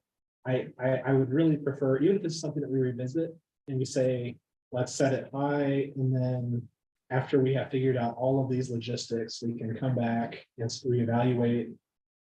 But at least for right now, I'd recommend it be set high just to make sure we don't get swamped with a ton of people trying to flood the system. Yeah, and I wonder too, just in terms of data tracking, if people start applying for expedited licensure, what does that do to the folks who are in the 30 to 45 day normal wait period? And does that unintentionally push them out because you're managing the new wave? You can't just offer that to everybody, right? For expedited license. That's what's in this bill. That's what the bill says. Yeah, So the bill says it would be for anybody, not just for license, but for any kind of permit or anything they apply to for the board. And so that's the, I think one of the items we brought up in the hearings is that everybody else that's in the normal track, they're gonna get pushed a little bit further back because of anybody moving to the front line. And So so what's the max we can do? I'm okay with charging the highest fee we can for an expedited license. We pay fees for an expedited passport. We pay fees to expedite the mail there. I'm in agreement. I believe we don't need to push everybody that's already in the queue back further. So 100 is 100. 100 would be the max, which is still not super high. There's a- work higher. I'm in agreement. Sounds like we have agreement for $100 fee for expedited licensure. Okay. With the exception of military that are protected under another. Yeah, the carve out language for the military essentially says that they can request that, but not be charged a fee. So I think maybe military spouses listed here. In terms of other items, I would be happy to work with any board members who want to discuss any of the items. But a lot of this is just things that we're gonna need to take care of here in terms of making new forms, updating FAQs on the website, figuring out the language for a standardized letter. And so if any board members want to assist with this, I'm happy to talk with any board members about it as we work through it, but the real effective decisions, I think, were those two fees that we needed some help with. And then once we have language for the regs for the expedited license, I definitely would like some feedback from board members. To help in any way that, And expect complaints because the applicants don't read what we write all the time. we put it all in there and then they still call, well, why is this taking so long? Why are you not doing this? So. I think that's challenging for this, for that licensure, because It of is. the completeness of the application is still pertinent. Are you moving on from the bill items? Yes, I think that's the last one that I have. I had a question. Okay. And I don't have it in front of me, but it looked to me in the language on the student temporary license for addiction counselor that they included master addiction counselor. But then they didn't include any different language to explain it. It's part of our video. Yes, it's.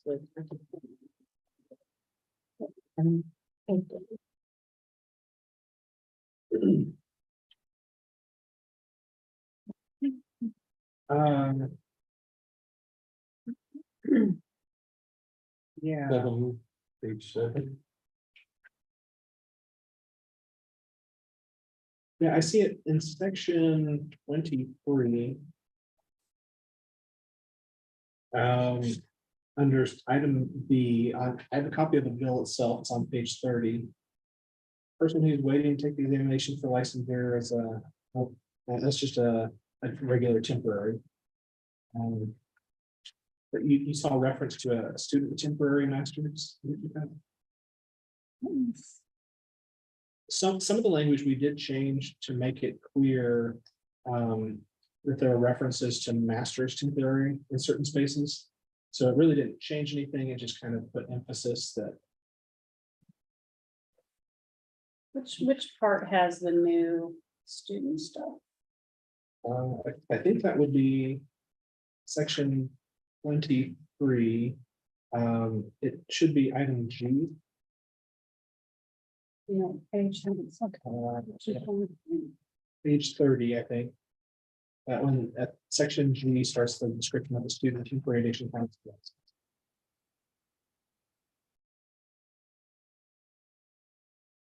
Okay, so this isn't the student stuff.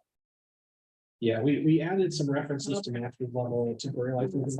And part of that was because we're going from having one temporary license type to essentially 4 or 5, based on how you look at it.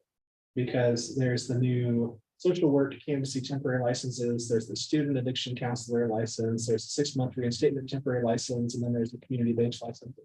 And so we tried to put more emphasis on certain terms to make sure what we're talking about said term temporary license.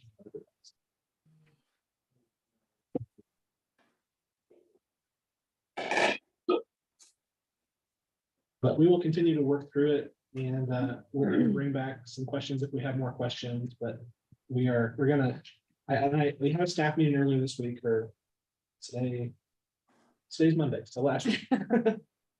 We had a staff meeting, and I let staff members know that we might form some little teams so that they could brainstorm with us all the different areas of the website that need to be updated in terms of FAQs. And they're such a really good team. And so we'll approach all these things and make sure that we get them cleaned up as best as possible. But there's a lot of work, but we'll do it. Thank you for that. We will move to the next item, which is board members' input in reviewing bid submissions for RFP for legal services. Yes, so we've talked about this a little bit. We are in the process of appointing new legal counsel for the board. We're under a memorandum of understanding with representatives from the Kansas Department for Age and Disability Services, and they have been fantastic to work with. Jared has been serving as legal counsel for the board, and Jeremy and other members of their staff have been helping us on other items too. But it was always going to be a temporary arrangement. They were very helpful to be able to provide these services to us while we had the time to do it the right way. And so we did put out an RFP for legal services that has been put out. There was a deadline for entities to submit questions. We didn't receive any questions, so that has closed. There was a deadline, I believe it was today, to do any addendums in response to questions, but since there were no questions, that's kind of moot. The next step in the process is that RFP will close May 22nd. And at that time, any board members who would like to review those submissions are able to do so. But if you would like to do so, please contact me and let me know. you will have to turn in a confidentiality agreement, which also deals with conflicts of interest. And the ultimate decision makers on that agreement, they had to have us list 3. So I listed myself, board chair Mary Jones, and then the representative from the Office of Procurements who will be assisting in that process too. But board members are able to review the submissions and provide feedback to us, then we can make the best informed decision possible as we're reviewing those submissions. And this is something I have not worked with before, so I am working with the Office of Procurements to make sure we're going through the right steps. But they will provide guidance to us, and so sometime in June, we'll be able to accept one of those bids, assuming we get quality bids the board is happy with. But I'm optimistic about it. Just as a reminder, while this bid is open, just make sure that you're careful not to talk with anyone who could be a potential bidder about the terms in the contract or potential contract. If there are entities that contact you and ask questions, go ahead and refer them to the Office of Procurements and they can help them out. But right now, we kind of have to be careful because we don't want to disqualify somebody who could be a potential bidder. But this first opportunity I've had to work with an RFP, really good people from their office. They've been great to work with. I think in the future, the board is interested in pursuing a few other things. I think they'll be much easier having gone through this RFP process on this topic. And so we can probably look at those other RFPs in the future a little easier. But if there are board members who would like to be part of that process of review, maybe just go ahead and send me an email after the meeting until the 22nd. After that point, we'll have to close it off, but I will get you the appropriate forms to sign. And then you can send those back to me. I'll make sure the Office of Procurement gets them. And then anybody who has a signed form will be able to review those and provide feedback. Thank you for that. So please, if you're interested, again, send that to David Fye so we can get you what you need in order to be part of that process. Next item was consideration of other practitioners to be approved to become board approved supervisors based on unavailability. Yes, so first, we've received several phone calls and emails and applications to become board approved supervisors for an LCPC or an LCMFT and their psychologists or clinical social workers. And but we say they can only provide supervision in extenuating circumstances. Now, it doesn't say if one's unavailable anymore. And so the paper that we sent to the board includes the definition of extenuating circumstances. And some of the concerns were the cost, that if they have to pay for a LPC or LMFT to go outside for supervision, it can be up to $12,000 a year. And if they're experiencing trouble retaining employees, and the ability to offer in-house supervision would help them retain employees. And the ability for agencies to recruit, hire, and retain early career professionals, both in-state and out-of-state. These licenses will be required to receive supervision to obtain a license. And again, they have to pay for that supervision, or the licensee has to pay for it themselves. And so we've had applications and they're requesting that their other professionals be considered to provide supervision at their agency.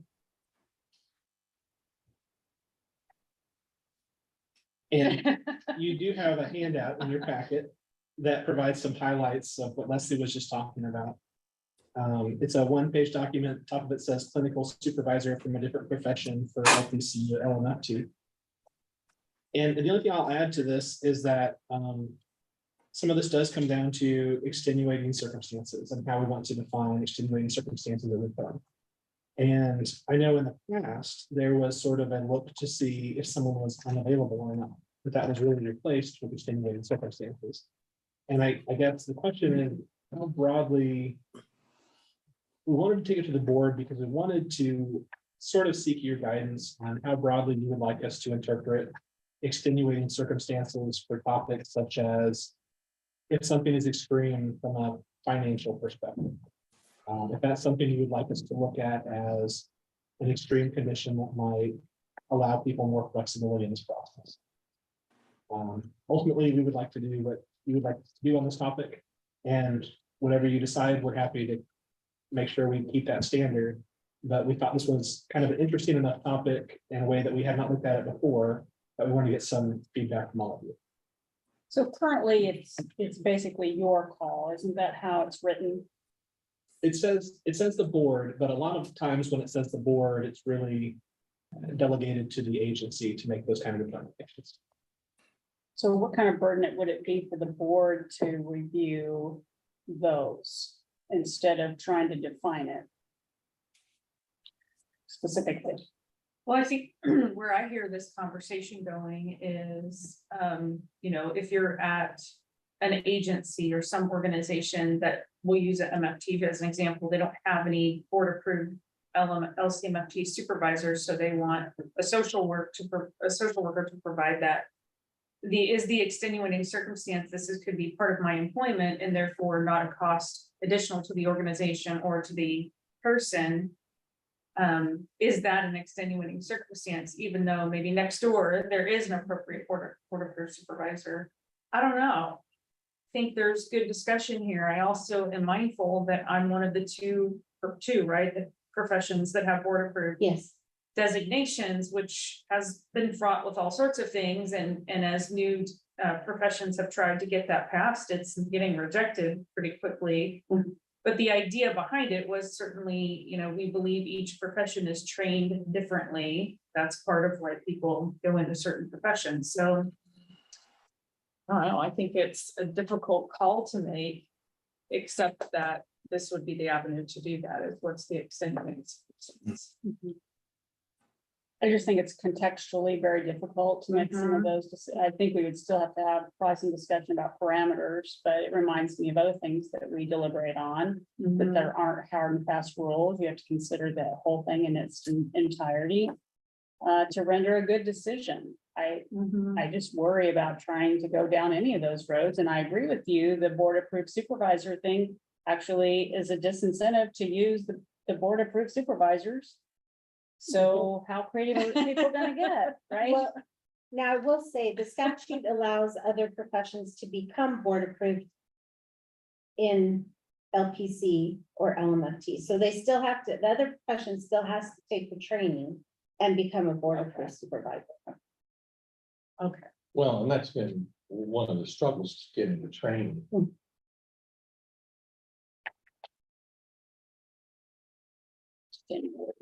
So a social worker, what you're saying is that somebody with an LSCSW could provide the MFT if they went and got that designation from the board by taking the training. And it does not require them to be an LCMFT. No, the statute allows for other professions because sometimes there aren't LCMFTs available. But you still, the regulation still says you have to be an LCMFT unless there are extenuating circumstances. So they can be board approved because there are people like in Pittsburgh, there's no LCPC available, so they have other supervisors. But the extenuating circumstances is what. So say that again, the extenuating circumstance means that another profession can do it, but still have to get. The For designation. those two. Mhm. And getting the designation only requires that they be licensed at the clinical level and have the training. Yes, Which that training would include supervision from a board approved clinical supervisor. right.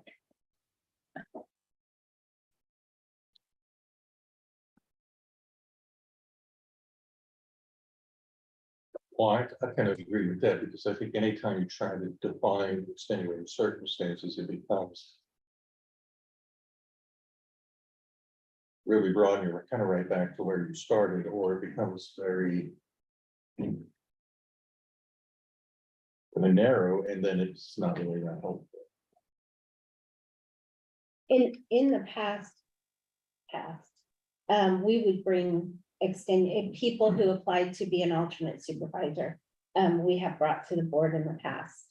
And there are, K-State, for example, their counseling program they have people working there, their accreditation standards don't allow them to seek outside supervision. So that was Oh, wow. considered an extenuating circumstance. So we have brought them to the board in the past. Yeah, I think one of our discussions in terms of bringing it this way is, as much as possible, we want to be consistent with our decisions.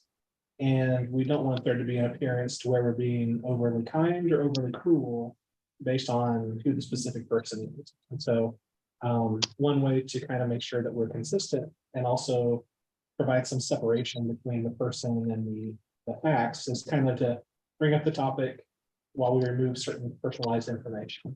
But that doesn't have to be that way. I just thought, this could be helpful if we try to make it a little more general and then get some conversation. But if you would prefer the other way, we'd be happy to do that. And I also, kind of wanted to make sure that you are in favor of having things that may not have a right to come before the board, that come before the board with some frequency. If that's something that you want to start to allow these, because once we start to allow individuals to come forward on matters like this, it could mean that it creates a precedent where other people think that they have the same right to come forward logically. So it just kind of depends on how you want to treat these types of things. How many of these cases do you have every year, would you say?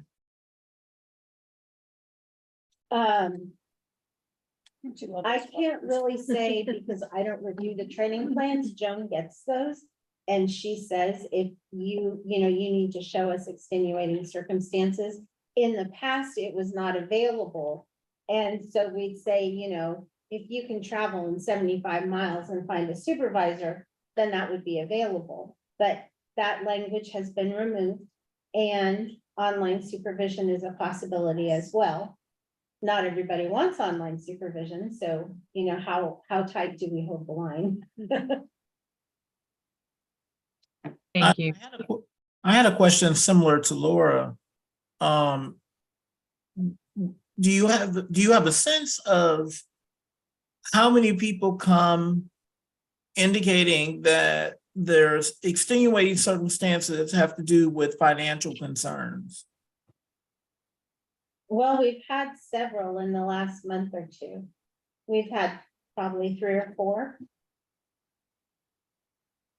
And is what they're saying is it's not available in my place of employment, so I have to go out and get it, and that's the cost?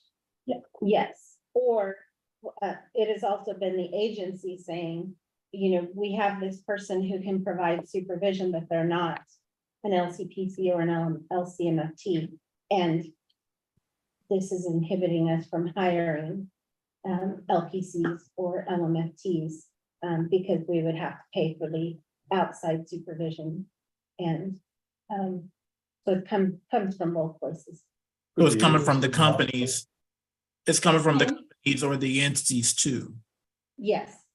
Would the company not have a supervisor who's licensed at the clinical level go through that training?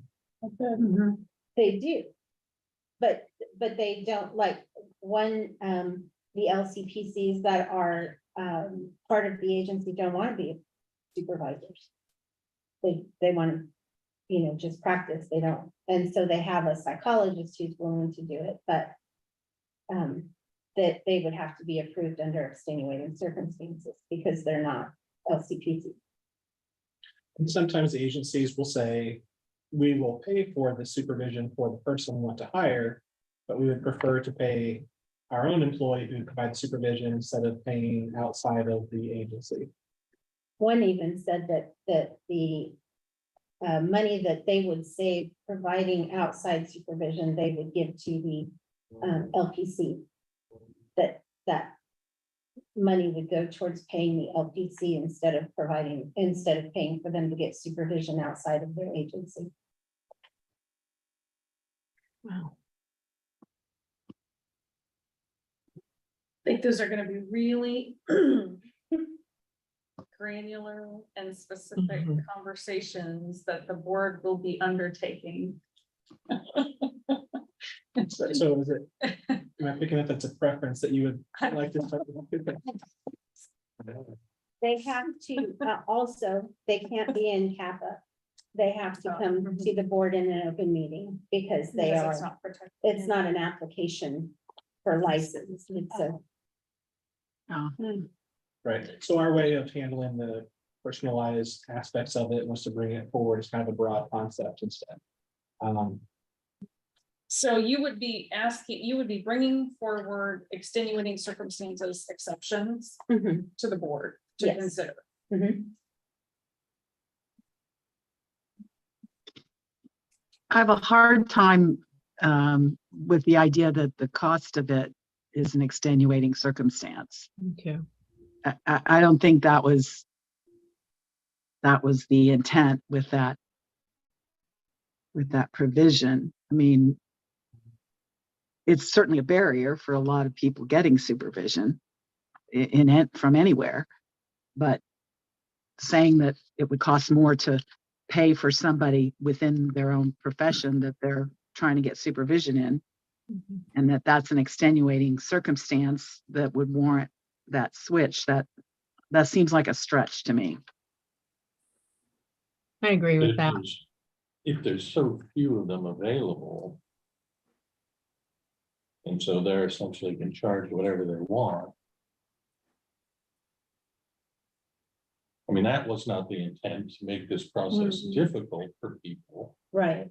And so it's an unintended consequence, which sort of by definition becomes extenuating circumstance. Because if it's Well, I think designed- the bigger impact is people not wanting to be supervisors because of more hoops to jump through and the extra responsibilities, et cetera, that, you know, the shortage of people willing to do it. It's a huge commitment on the part of the supervisor as Do you well have as those the numbers? supervisor. Do you have those numbers handy? How many board approves? Because I had asked you recently, I know on the MFTs, and it was higher than I originally had remembered. Hold on, and I'll go ahead. Thanks. Leslie's gonna get the number of board approved supervisors in both of those, in each of those professions. Dave, what were you saying? Well, I was just gonna say, that's another piece of that is when you pass something like that. There's an assumption that people will want to do it, Mhm. but if they don't, now you've created a circumstance where you're requiring something and there's not very many people to do it. And then the fallout from that is situations like this. I know we've talked about the availability of the training, and I'm sitting here thinking about experiences at my own agency where, you know, you have people that are certainly a few that are willing to do it. You know, we're all comfortable with their expertise. Yes, we want you to do it. But then when it takes inordinate effort to find the training and then take it, even if the agency is willing to pay for it, like ours was, for the person to take it, it's like, what about advisory committees that have this working on that? Because we've talked about this before, but we just kind of keep coming back to, so to me, it's a multi-pronged issue.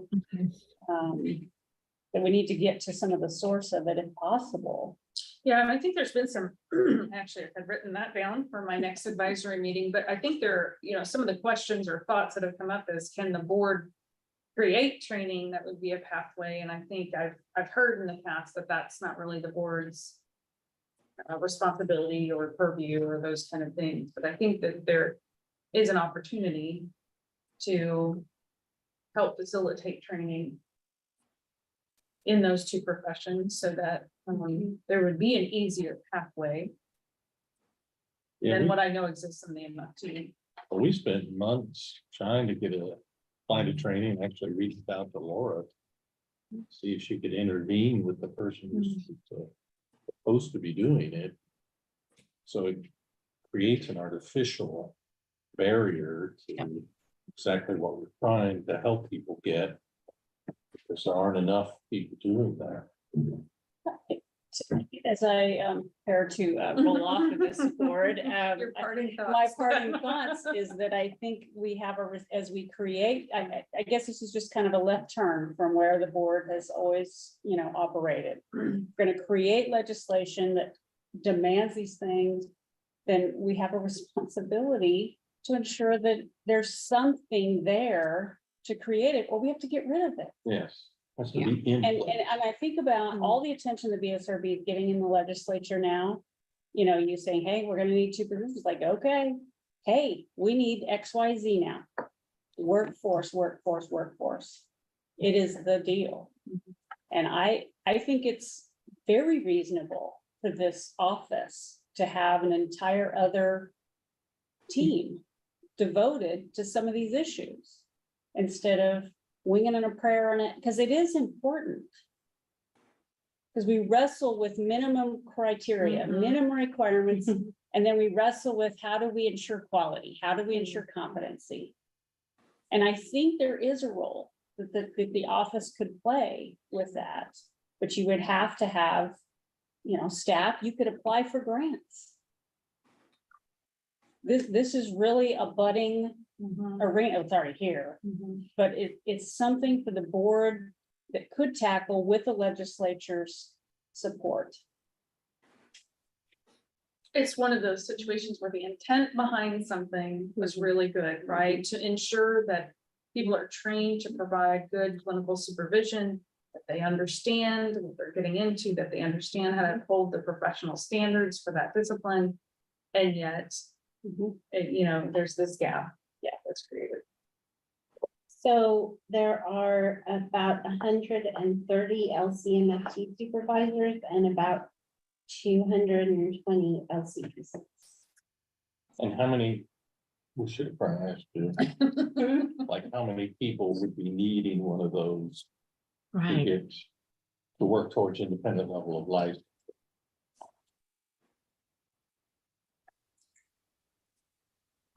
So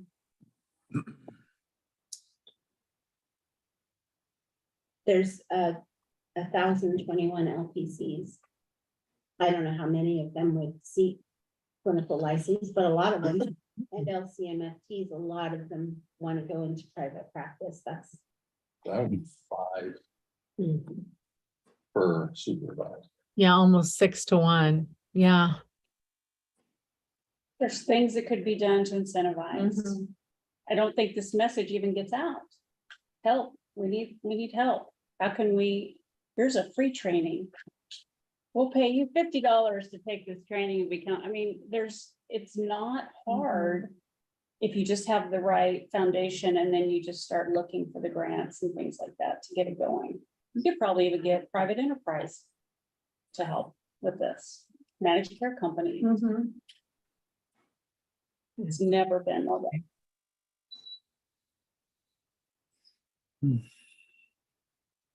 So as a matter of right now, what you would ask of us is, could we consider bringing extenuating circumstances to the board? I think it's maybe 2 options. Would you like these to be brought before you for review and consideration? Or do you want us to start considering things like financial impact as an extenuating circumstance when we do our review? I guess I'm concerned about that one in particular because it is a financial impact to anyone to do postgraduate supervision work, period.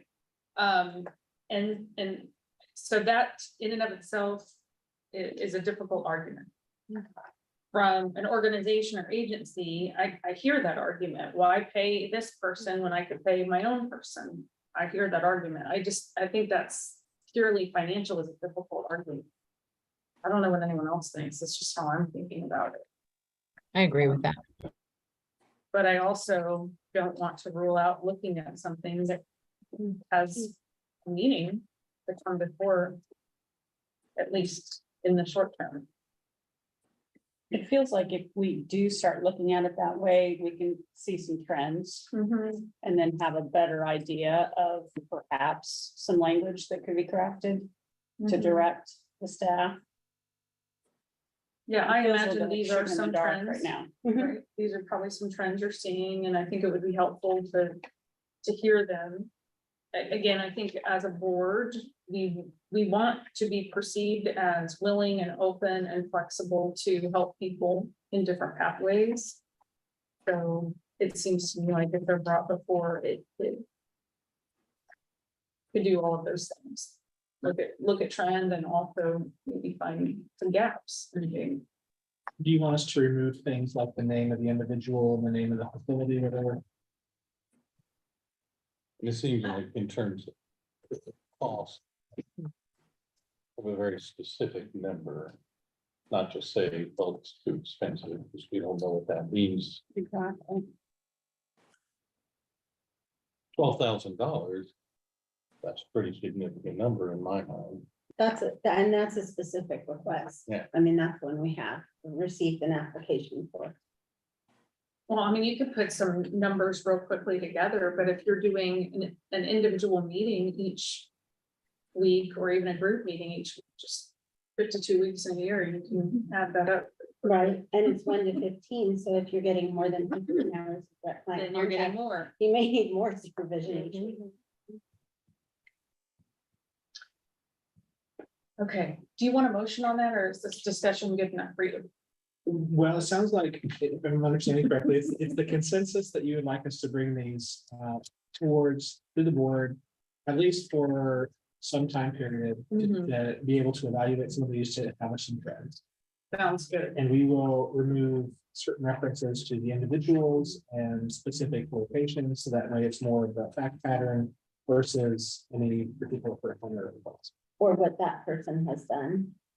What the supervisor, if, for example, the supervisor, they say, well, the reason this person's a qualified supervisor is because of this.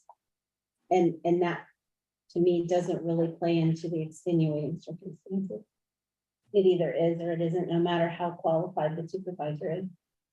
Understood. So for this particular fact pattern, do you feel like you would have the ability to give us input on this one today, or do you want this to be something that this fact pattern that you have before you is kind of modeled after what we have recently come before? So, so it wasn't just a hypothetical. It was- I didn't think it was. Let's see. Is this one situation or multiple? This, okay, these specifics are from one, Okay. but we've had calls with the same concern. So really, it's down to cost. Mhm. That's the issue here.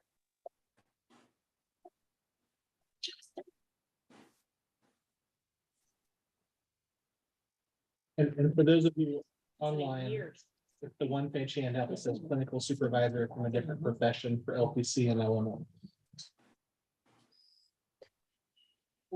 Some people, I'm sorry, and some people are charging $100 an hour.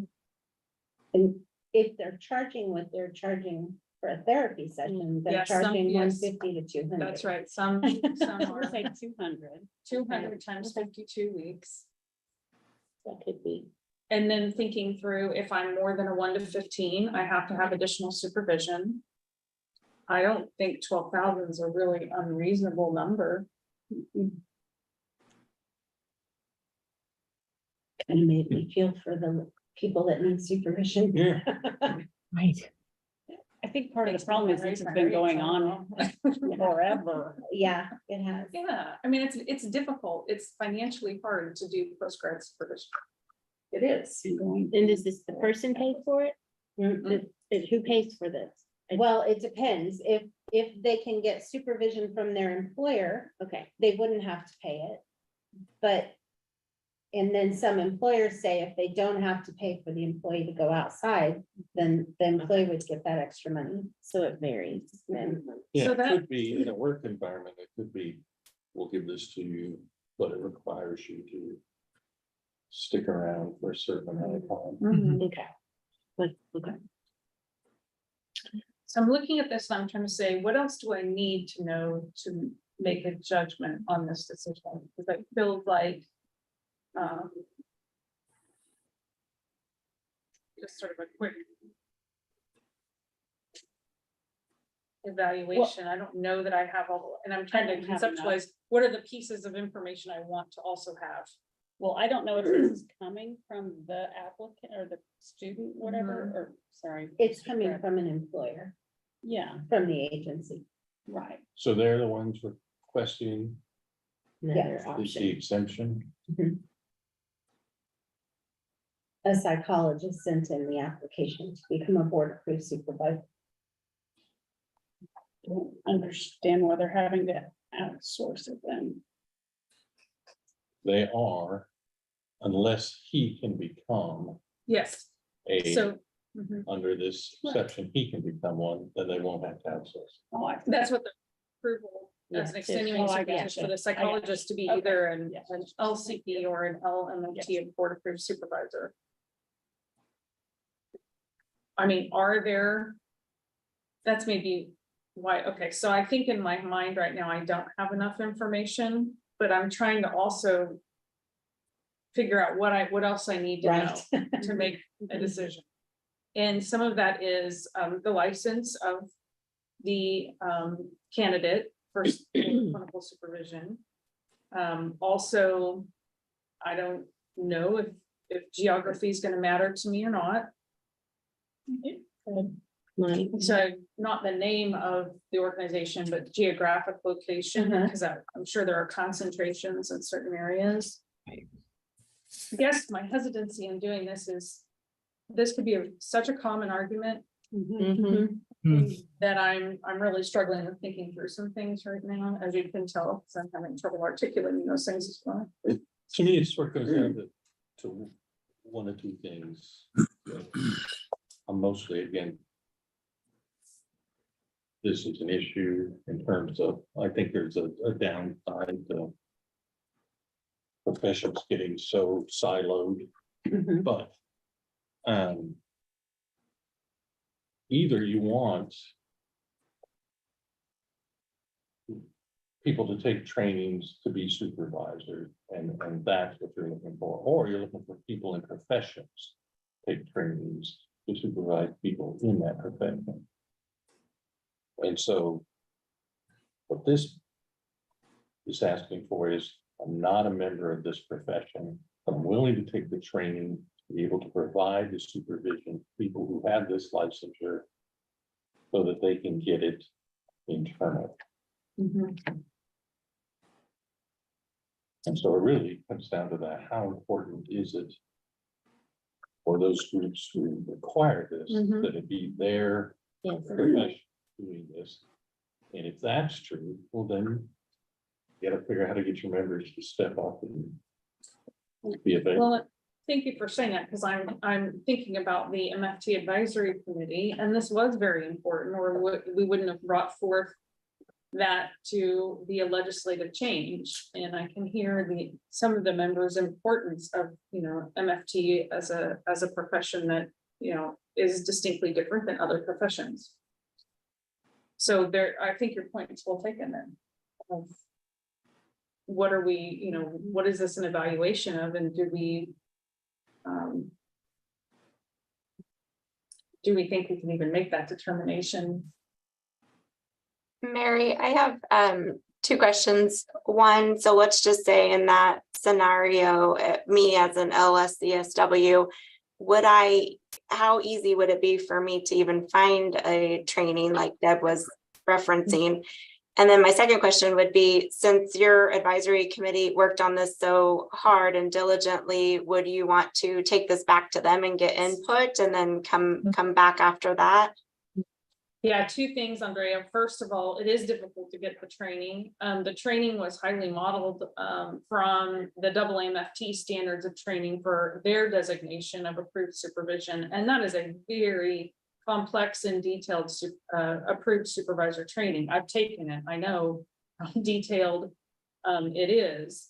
And so that's what I'm sort of hearing is, as I'm thinking through this, I think the advisory committee would want to weigh in on it.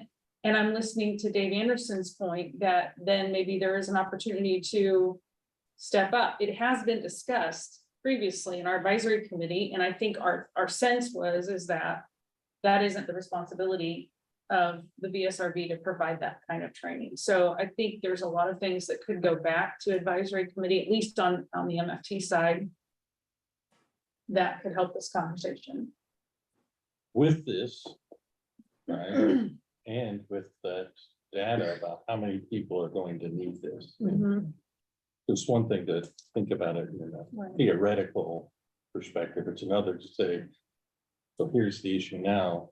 Mhm. There are 6 people out there for every one of these supervisors.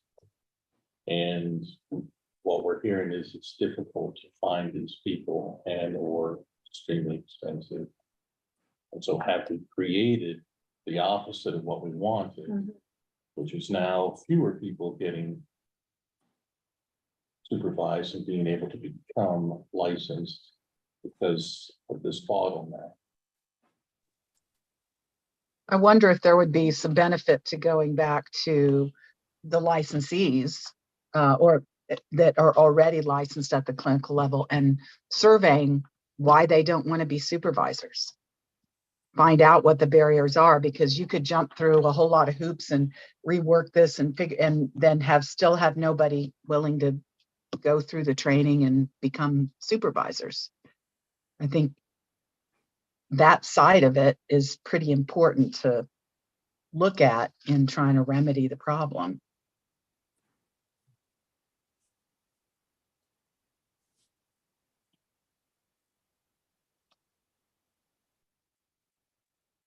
Then the other question is, so what would be the extenuating circumstance in there Mhm. to be used for something? What would it take? Because if you really then say, no, we just want people trained by our people, then you shouldn't have extenuating circumstances in there, right? Well, I think to Leslie's point, most of the extenuating circumstances were a function of not allowing televideo supervision. And once those are the requests I used to remember hearing. I live in Western Kansas, there's no one available. And now there are people available because we allow the video, but they may not want that option. They might want face-to-face supervision with someone. So it's. They want that, that's on them, right? Because it's available. Via Yeah, telehealth. I would say, for a certain population of licensees that are not in the beginning of their licensing period, they don't necessarily want televideo. They're not interested. They feel more comfortable face to face in person. That's different. Hmm? That does not strike me. But it's there, it's just not in the format that I'm particularly most comfortable with. I mean, that's a Whereas preference. That's a preference, which I understand, but I don't know that that qualifies as extenuating, that just because they would prefer it in one format versus the other.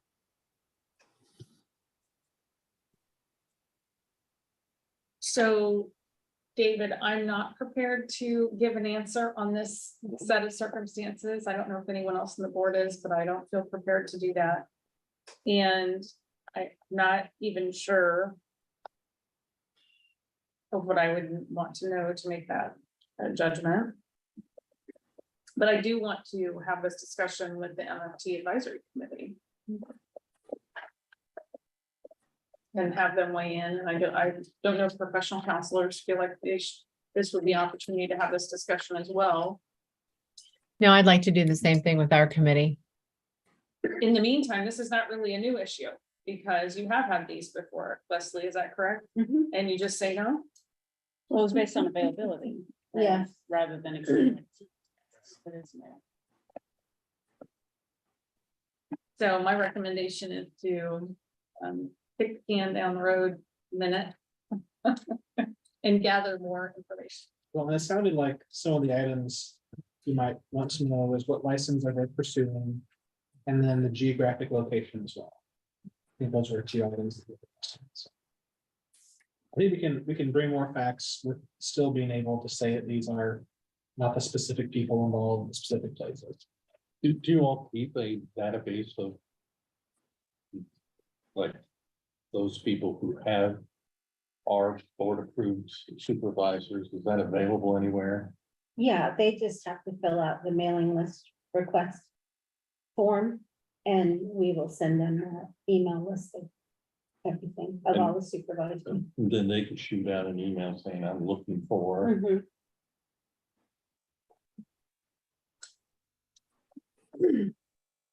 Okay, thank you. We'll bring it back to you next time. Can I just say one thing about the trainings? Mhm. Is it, I don't remember enough of the specifics. Is it possible to capitalize on other trainings that might be happening in other Yes. states? Yeah, so the way, that's sort of one of my notes on the MFT, they're pretty specific. They're very specific about what training content. And, you know, I can look at online training platform and say that would meet. But someone else, I think, would have a harder time doing that. But it is one of those things where it could be piecemealed or it could be done all in one. There are a few people in the state of Kansas who are doing a comprehensive training, but I don't think it's widely available. And last I knew, it was extremely costly. And so I think there are some opportunities for the community across the state to also jump in and fill a gap. A lot of people have different trainings, different from online companies. And I go through and make sure every topic is covered and. Yeah. Maybe also could be revisited about what the purpose of this was. And then ask the people who take the training, whether they felt like that purpose was met. And maybe kind of rethink it from It's the not end. just checking a box, but you're actually. Right. I just, Leslie, on the website, is there a way for us to put on there, and it's probably on there, I'm just taking a quick glance right now. I know I see how to become a board approved clinical supervisor. Is there a way that we could add something about email us if you'd like an updated list of board approved supervisors? Yeah, I could put a link to the form where they can request it and tell them that. Thank you. Okay, we'll move to the next item of business, which is the retreat. We need to begin thinking about the retreat in September or October this year, if that's something that the board wants to do. In previous years, we did some hybrid, we did some online, and last year we came together for one day retreat. Dave, I'll hand it to you for the rest of the discussion here. Okay, so yeah, 2 years ago, it was broken out into 2 half days online. Last year, it was a all-day meeting that was in Kansas City. And so it's kind of your preference. If you would like me to, I could try to check locations for an all-day meeting.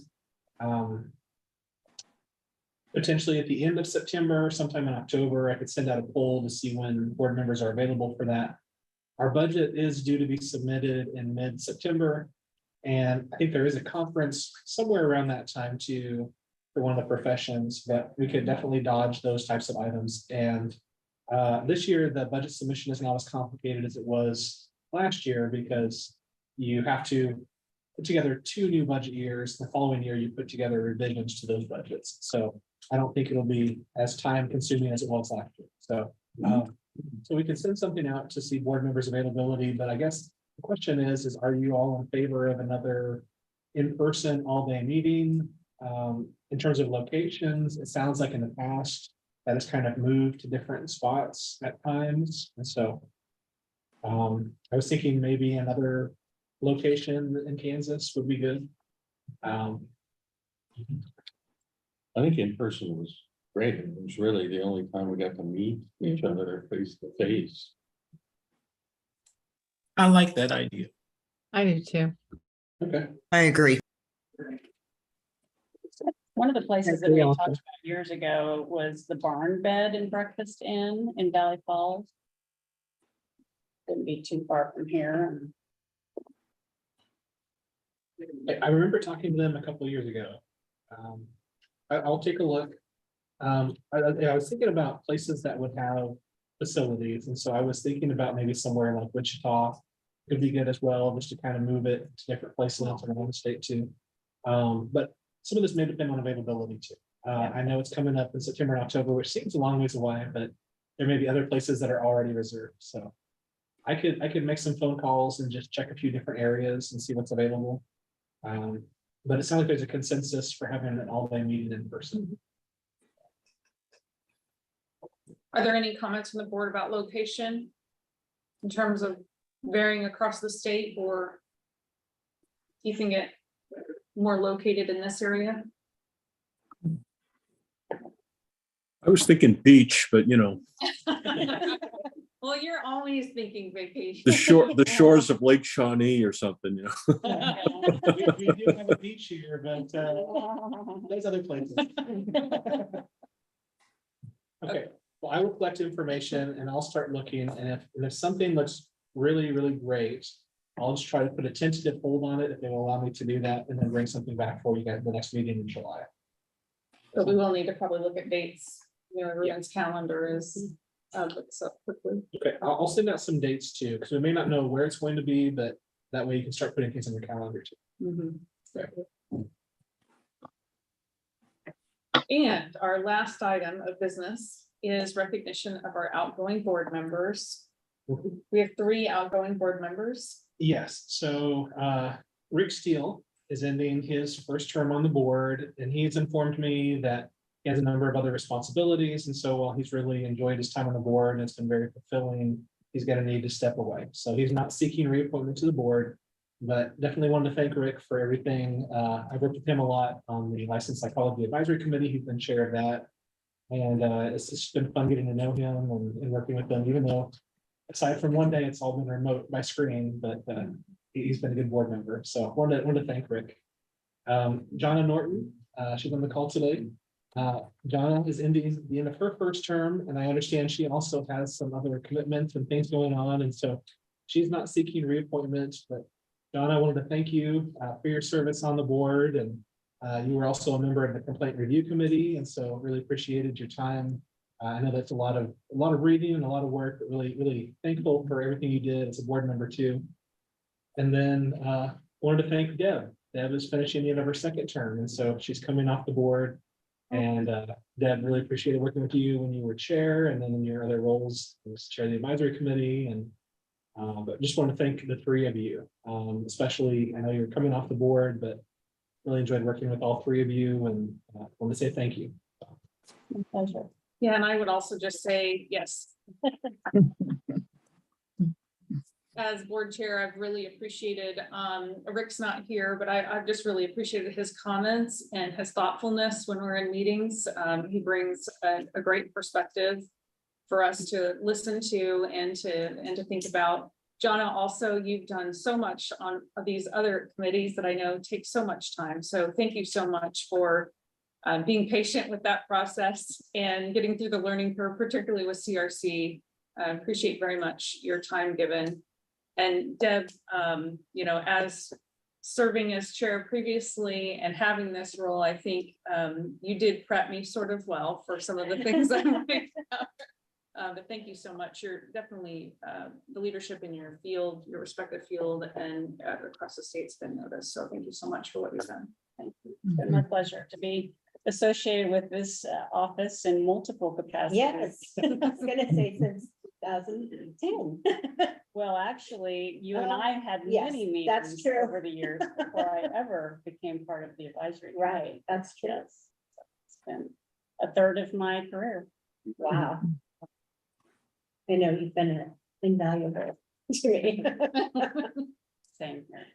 And I appreciate the opportunity to learn and to serve the last several years. And so learned a lot. And if there's anything I can ever do to advocate on behalf of the great work that you do and all of our licensees do, I will always be here to do that. Thank you, Jonna. And we do have a nice gift for Deb. She's here in person, and so You show up, you get.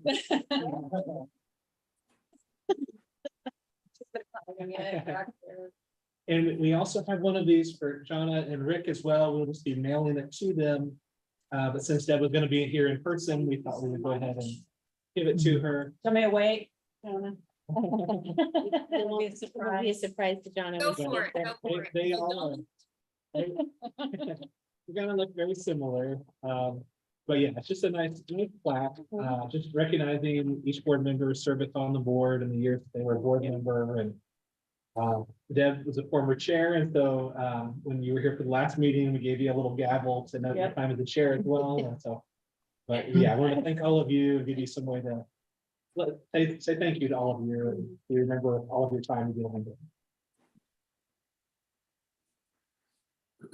And I did want to say, there are 3 more board members that, their term is ending. So Mary's first term is ending, Dave's first term is ending, and Andrea, her first term is ending. And I know all 3 board members are seeking reappointment. I'm very excited about that. I've loved working with all 3 of you, and I am very looking forward to working with you in the future. So that's outside of our hands because the governor does the reappointing process, but I wanted to thank you all for your work on your first term and looking forward to working with all 3 of you on your second term. Thank you. Well, if no other business. The other Or thing there's, is, okay. well, just briefly, I realize now that this may be our last full board meeting with Jared. Jared is serving as board liaison. It's expected that within the month of June, we'll be accepting a bid for RFP for the new legal services. And so just wanted to say thank you to Jared serving as board counsel. Jared has helped Leslie and I with a number of different items. We've called and had meetings, and all the KDS staff have been wonderful, but just want to say thank you to Jared as well. Thank Yes. you. But you all are very welcome. I've actually enjoyed it quite a bit, so. Well, thanks, Jared. I think that's it for me. Okay, well, any other business items? If not, we will take a motion to adjourn. Second, And second. all in favor. Hi. Next time, everyone. Thank you so much. Thanks, everyone. 1 o'clock on the dot. I know. It was impressive.